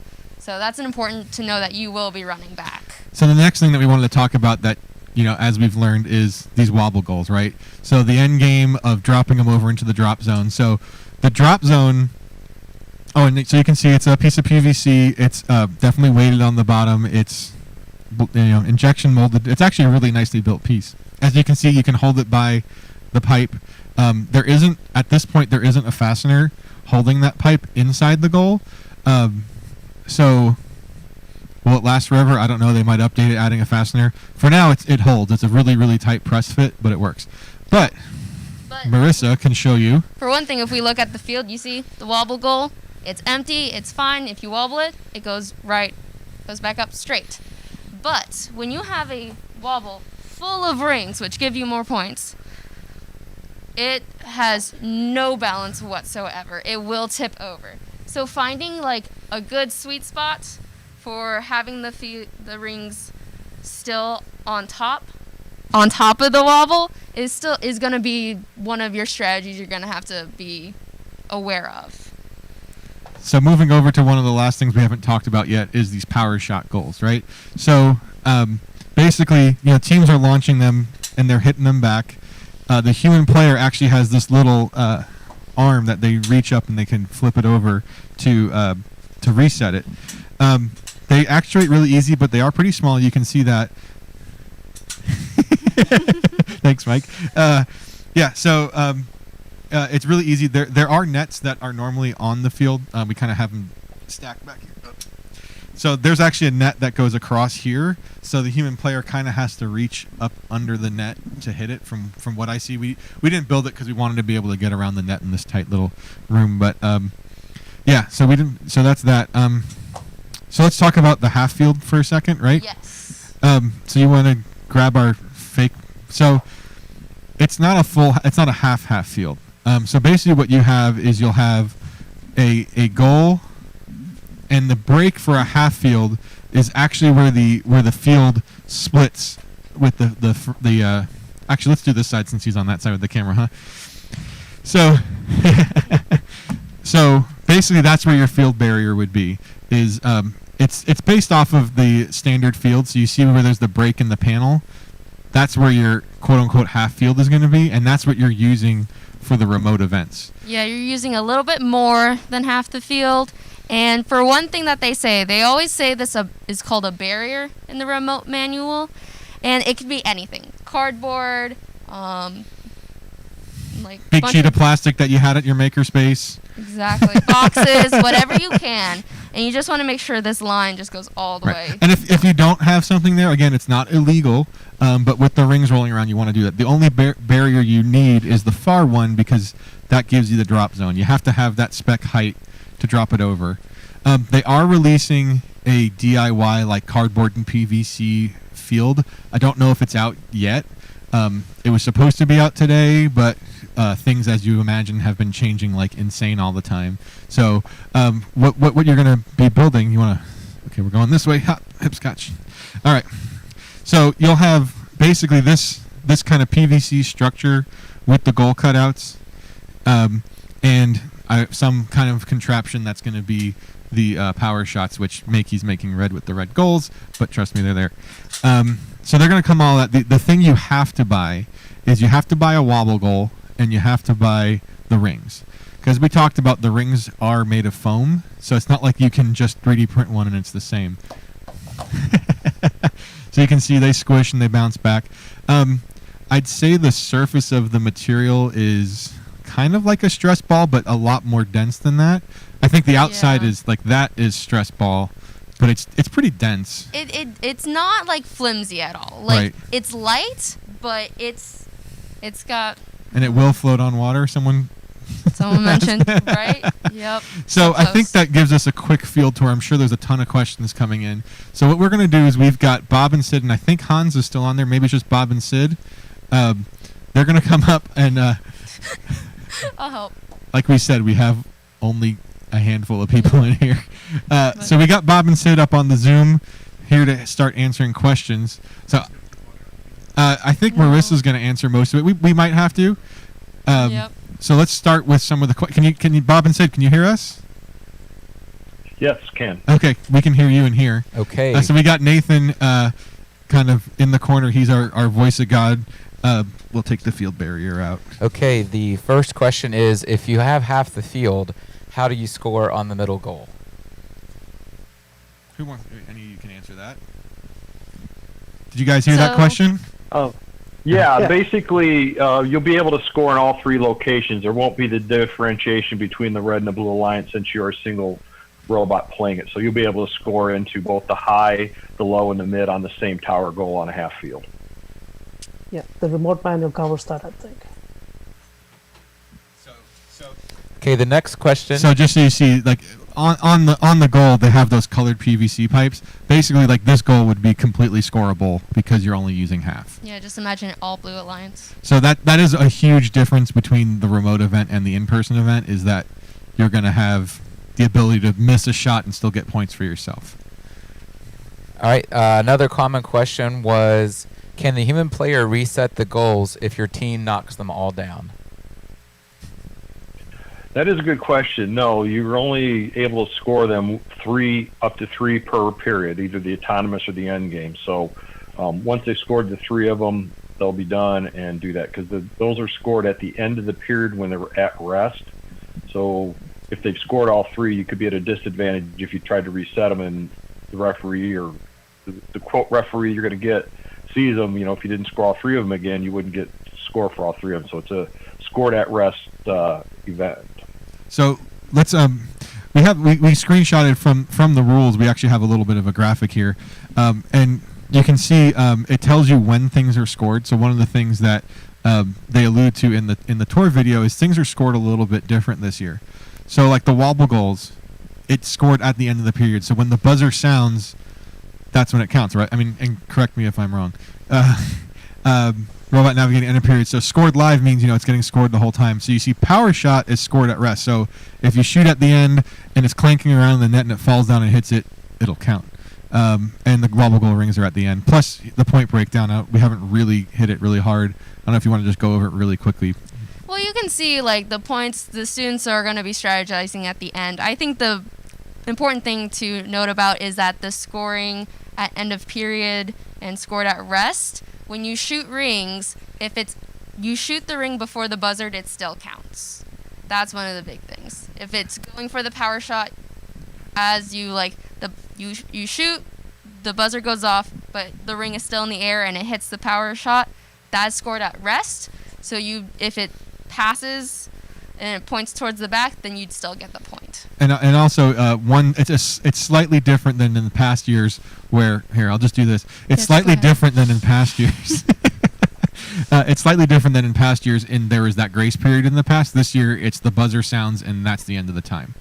So all right, let's go to Nathan. All right, 3 questions came in. First, I think a quick one: is there any reflective tape on the field for camera vision? No, there's no reflective tape. There are the images, the 6 images that they have, but there's no reflective tape. Next question: does the entire robot need to be behind the launch line or just touching?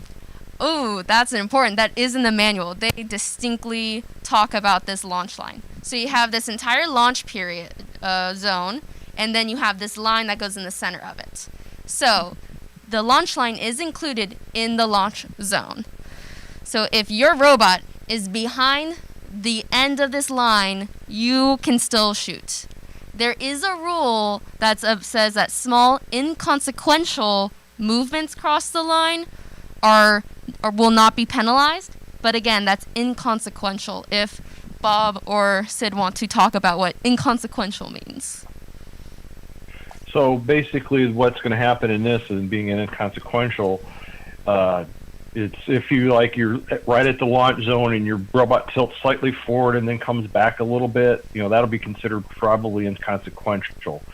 Basically, if it's giving you a scoring advantage, it's consequential. Therefore, it wouldn't come under this rule. So that's going to kind of be it. So there's a little bit of allowance to go slightly over it. If your robot tips a little bit forward when you launch and whatever, but really need to stay away from that because if it looks like it's an intentional thing, it's going to be called as such. Okay, we got a question. Major penalty if you score not in the launch zone. Sorry. Question from Wam. During driver period, points are awarded to the enemy team if an Alliance team robot scores rings and enemy goal. Is this the same during autonomous? Yes, that's the case. Anytime during any period, autonomous driver controlled or endgame, if you score rings into, if you're having to play not a remote event and you're playing with another alliance, whichever alliance color has that tower goal, they get the score for the points.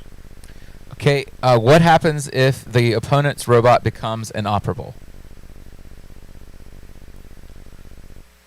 Well, that's normally as every year, right? That rule is still the same if a disabled robot happens. Yeah, exactly. What endgame points are we allowed to combine for the highest endgame possible? That's strategy kind of. That's what your robot, you design it to do, right? There's no. Can the human player reset the power shot as much as they want?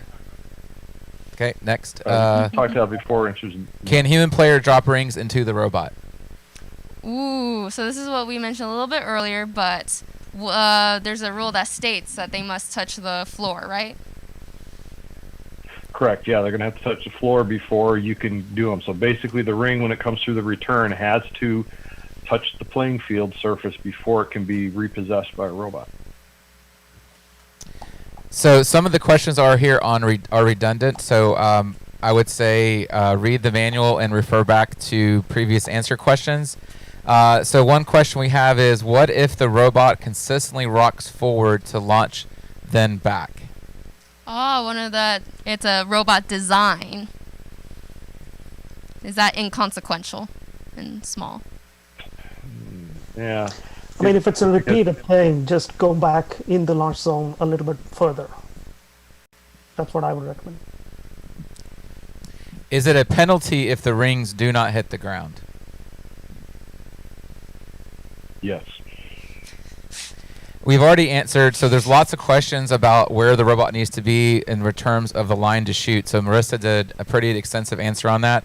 Maybe just one more time, Marissa. I'm getting a lot of questions. Maybe people just tuned in. I think that's one of the biggest things, because that's what most teams are probably going to be having their robot do, is shoot the rings. So you have this entire zone that you can have your robot. You could have it all the way at the end, and your robot parked at the end shooting across. Your robot can be anywhere in this launch zone. And then we have this line. And again, so this line is included in the launch zone. The edge of the line closest to the goal is included in the launch zone. It's past this line where you would be penalized for shooting into the high or middle goal. So that is like, if you cross this, that's where penalties happen. And back, you want to be past this line. So you have a lot of space here. So, like, again, it's all up to your shooter where you have to be shooting the robot from. We got a couple questions here. Are VR headsets allowed to be used for driver control period? I don't believe that technology is allowed. Check the forum. I think it goes back to the. Well, it goes back to you're not allowed to have electronic communications in the Alliance zone. Typically that refers to cell phones, headphones, stuff like that. So yeah, VR I would think would not be done. However, that's a fantastic question that should be posted to the forum to get an official answer for. Okay, are you guys mega excited? I am. Absolutely. I am. Rohan would like to know what would be considered as a robot controlling a ring. To specify, would controlling only be when the robot is directly in contact with the ring, or would it also include strategic placement of rings? Yeah. Take a shot at Marissa. Okay. Well, I'll grab a ring real quick. So controlling a ring is actually the same as other years. So if the ring is fully supported by a robot, you're controlling it. Grabbing the ring and you're able to move its direction is controlling it. If it's on the ground and you push it, if you're pushing it in a direction that's going to help you, that's controlling. If you plow into a bunch of rings, that is not controlling, that is plowing. If you are, again, plowing a bunch of rings to a certain location, that's controlling. It's all about, can you see the robot specifically moving in a way that's hurting the rings? That is controlling. It really is. Students know. You know when you're purposely moving rings to a strategic place. So understand, it's 3. 3 rings.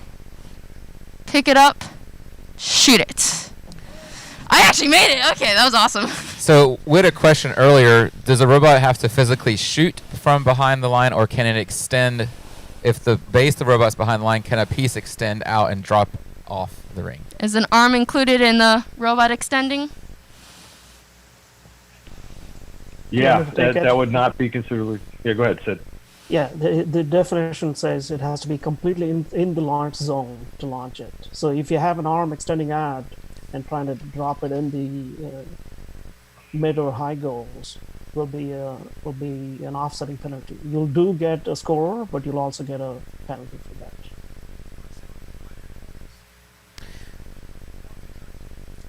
I mean, those are in the game manual. Like, you don't really know, when you think of penalties, which actually is a point that all the teams should know of, in the remote manual, they talk about a match manager and field personnel. So you should actually be thinking, okay, what team members would be good to learn the rules as if they were a referee, to like be able to place all the objects, game elements where they need to be. If you have enough team members, you should be probably training to be future referees. What would advice would you give them, Bob and Sid? Same thing. I would get a couple of people, get a backup. People always get sick, something comes up, but get somebody who understands the rules, read them, do like I said in the video, what we have to do, which is read the rules, read them again, read the forums, post to the forums if you have a question so it gets answered. Sounds like from one of the presentations Hans did that you're going to be allowed to do some of the referee training and things that we typically would be able to do, and possibly even join some conference calls that we have where you basically are allowed to ask Mark Edelman, the world galactic head referee, questions about different things to do and how that works. But those would be what I'd do. Sid, was there anything else you think the kids ought to be doing? Yeah, just like a little helpful hint, the way I go about things is just all the things that you discussed. Go through the forums, read and reread, try to understand all the nuances. But the way I break it down is four discrete steps. One's the pre-match, one's the autonomous, the other one is the driver control, and the endgame period. So different rules come into play at different times. So understanding how the game is progressing and what actions you're taking to score certain specific game rules will come into play. So once you understand what your objective is, it makes it easy to say, okay, this rules apply, this rule doesn't apply, and how do I score? Is it within an area? Is it outside an area? Or does it have to be completely inside? Can I have contact with more than 3? All these rules will come into play. It becomes very intuitive at that point. Just break it down into 4 discrete steps.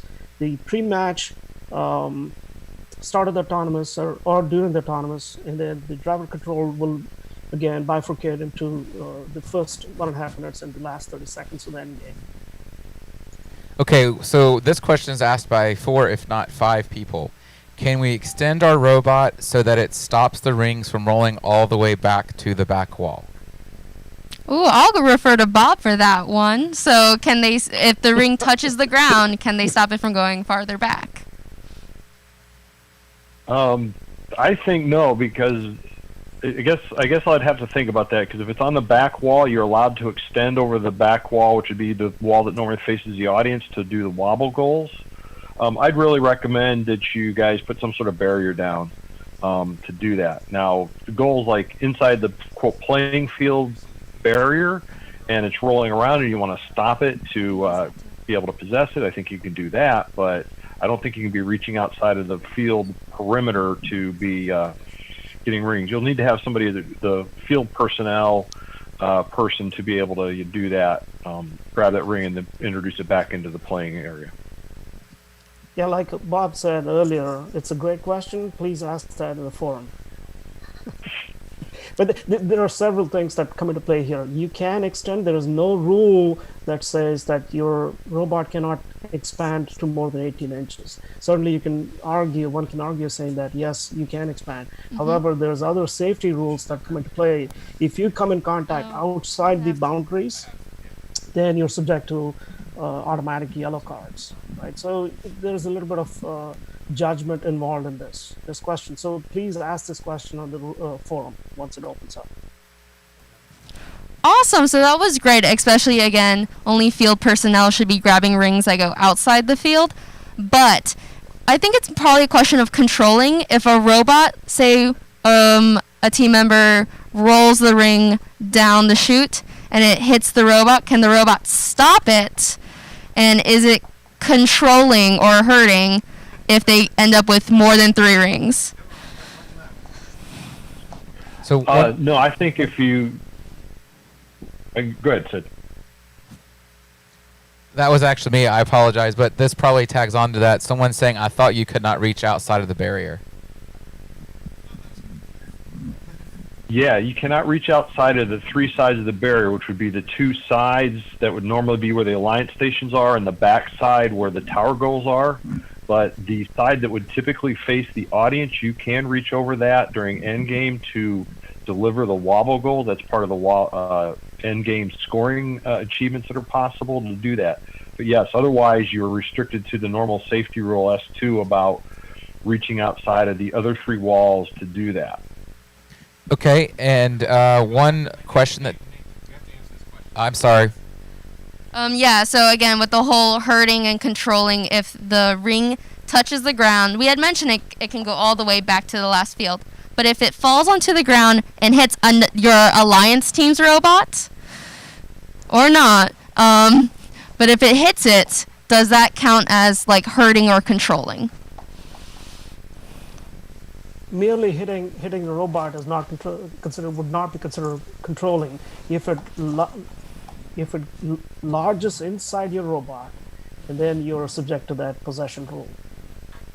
Does that answer the question? Okay, yeah, I think it does, and I think that teams should definitely take that question to the forums to get it like officially made a rule that you could possibly stop the rings from going all the way across the field, or it might be you can't. So I think clarification on that would be great in the forums. Is there any other questions from the chat? One last question. Can robots control the wobble goal and the rings at the same time? What about shooting and controlling at the same time? Are we allowed to reach for the rings past the shooting line? So there's 3 questions in one. So yeah, so I can definitely answer, can you control rings and the wobble? You can, and you can actually control the rings that have been scored in the wobble. Like, you can put the rings on a wobble, and the rings on the wobble don't count as you controlling them because they're scored.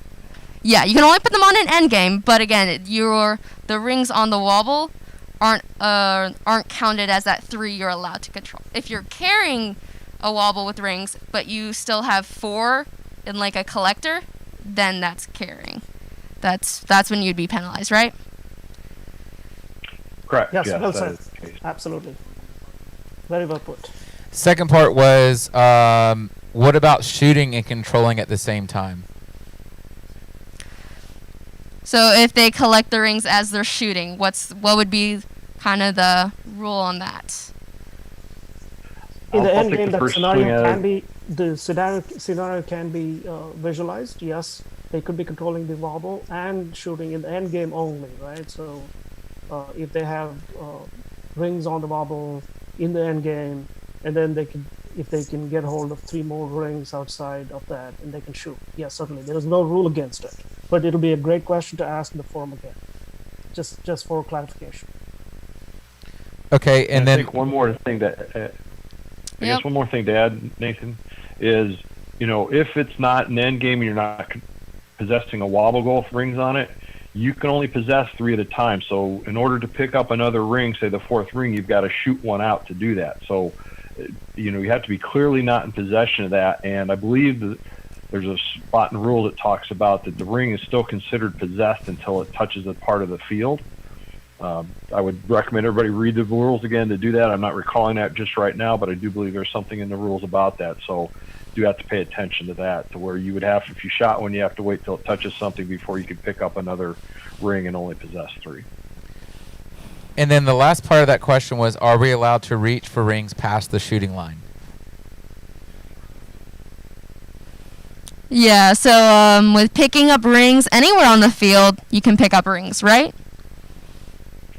Yeah, you basically can collect rings from anywhere on the field and do that. You just have to go, if you do go into the launch zone to pick them up, your robot has to come back completely in the launch zone to be able to launch the rings out before you can legally score them.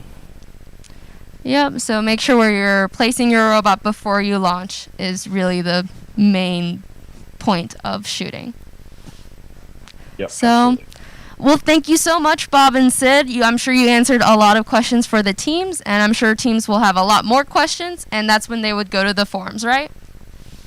Yep, use the forums, guys, definitely. Thank you, guys. So with that, we're going to go ahead and end the broadcast here. We're going to re-show the not game animation. We're going to re-show the Bob and Sid video. If you want to learn more about the program, make sure you read the rules. You'll be seeing more about Florida FTC at flfirst.org. And thanks again to, I'm going to turn the camera because Mike's and Nathan are with you, but these guys over here have been working the magic back in the corner. They're smiling. They said they promised they're smiling. So, it's been a long, hard working there. Thank you guys working through our technical difficulties. And I guess we'll see you in the virtual show coming up in November, whenever that's going to be. Yep, and there's also Roboticon coming up in November. Oh, that's right. So, yeah, make sure you watch out for that on AMROC's Facebook and website. So, Awesome. Well, thank you guys, and have a great season. Thank you and good luck. Good luck. Thanks. Thank you. Hi, I'm Bob, head referee for the Gulf Coast Robotics League. And I'm Sid, for head referee for the Space Coast League. We're here today to talk to you about the new game for this year. We're going to talk about some of the common rules and some of the more interesting aspects of the game today, so you get a little better idea after having seen the game animation. First, we're going to talk about how the setup of the field is going to look like. This will be how the field's going to be set up when you come to the field with your robot, with the wobble goals where they're at and the rings where they're at on the starter stack, and the ones that you're going to preload are going to be back here behind the wall facing the audience. Then in this time, Sid's going to show you how you can set your robot up in a legal configuration. The robot's going to be placed in the start line. That means that some part of the robot has to be in the start line and touching the back wall. It may possess up to 3 rings. The wobble goal has to touch the robot or possess it completely. After everything is set up and the legal configurations have been confirmed by the referees, we'll do a randomization, do that. And what that'll do is 2 different things. First will be the stack here. We'll either have 0, 1, or 4, depending on what it is, and then that will correspond to the target zones. 0 corresponds to A, 1 corresponds to B, and 4 corresponds to C, which is where you're going to try to place the wobble goals during autonomous if you'd like to get that score. Then any rings that, if they're not stacked here in the starter stack or not preloaded on robots, will be put into the low part of the goal. They do not score any points. The hero player is going to pick up the stack that just came through after randomization and place it on the floor. Ready for the match. There are 4 tasks that you can accomplish in autonomous. First one is to score rings into the tower goal. Second is to take the wobble goal and put it into one of the target zones. The other one is to hit the power shot goals. And the other one is to park upon the launch line to do that. First task you can do is score rings into the tower goals. There's the high, medium, and low goal. The low goal can be scored anywhere on the field. The medium and the high have to be, robot has to be completely in the launch zone. Please note that the colors are different, that the high and the low are for the Red Alliance and the middle is for the blue. It's opposite on the other side, so pay attention to where you're going to do that. If you're not in the launch zone, you will incur a penalty for scoring. You'll score the ring, but you'll get a penalty for being not in the launch zone when you do that. One of the other tasks is to be able to knock down the power shot targets like this. I remind you that you have to be in the launch zone to do that, because again, you will score the power shot target scoring event, but you'll get a penalty for not being in the launch zone. One of the other autonomous tasks is delivery of the wobble goal into the target zones. Depending upon where the starter stack is after randomization, you're going to put in target zone A, B, or C. The wobble goal has to be completely in, meaning it's got to be within the boundary of the outer part of the tape to count for this achievement. Something like this would be considered not completely in and therefore not scored, as would a situation like this.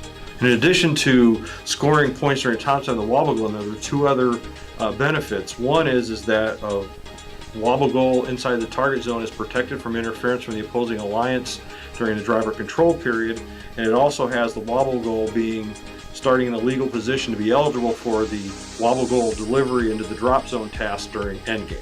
One of the other tasks is be able for the robot itself to navigate to be in the launch line to do that. Again, it just has to be in, it does not have to be touching, just has to break the plane of the launch line to count. Another point is to remember is that the rings that are on the starter stack can also be used to score into the tower goal or to shoot the power shot targets. However, they will be subjected to the possession rules of having no more than 3 rings possessed by a robot at any time. Oh, that's illegal. That's illegal. Yeah. Also, the human player cannot introduce any of the rings back into the field until the start of the driver control period. Now I'd like to talk a little bit about some of the uniqueness of the autonomous period, things you shouldn't be able to do or you'll get penalized. One is you cannot interfere with the opposing alliance's starter stack. Do that. You also cannot interfere with this other team's scoring during autonomous as well. Other thing is when you preload the goal rings, you can't put them on the wobble goal to do that. That's only in endgame can you put those on. We're now transitioning from the autonomous to the driver control period, when the human player is allowed to expected to reset the power shot targets and return the rings to the playing field as quickly as practical.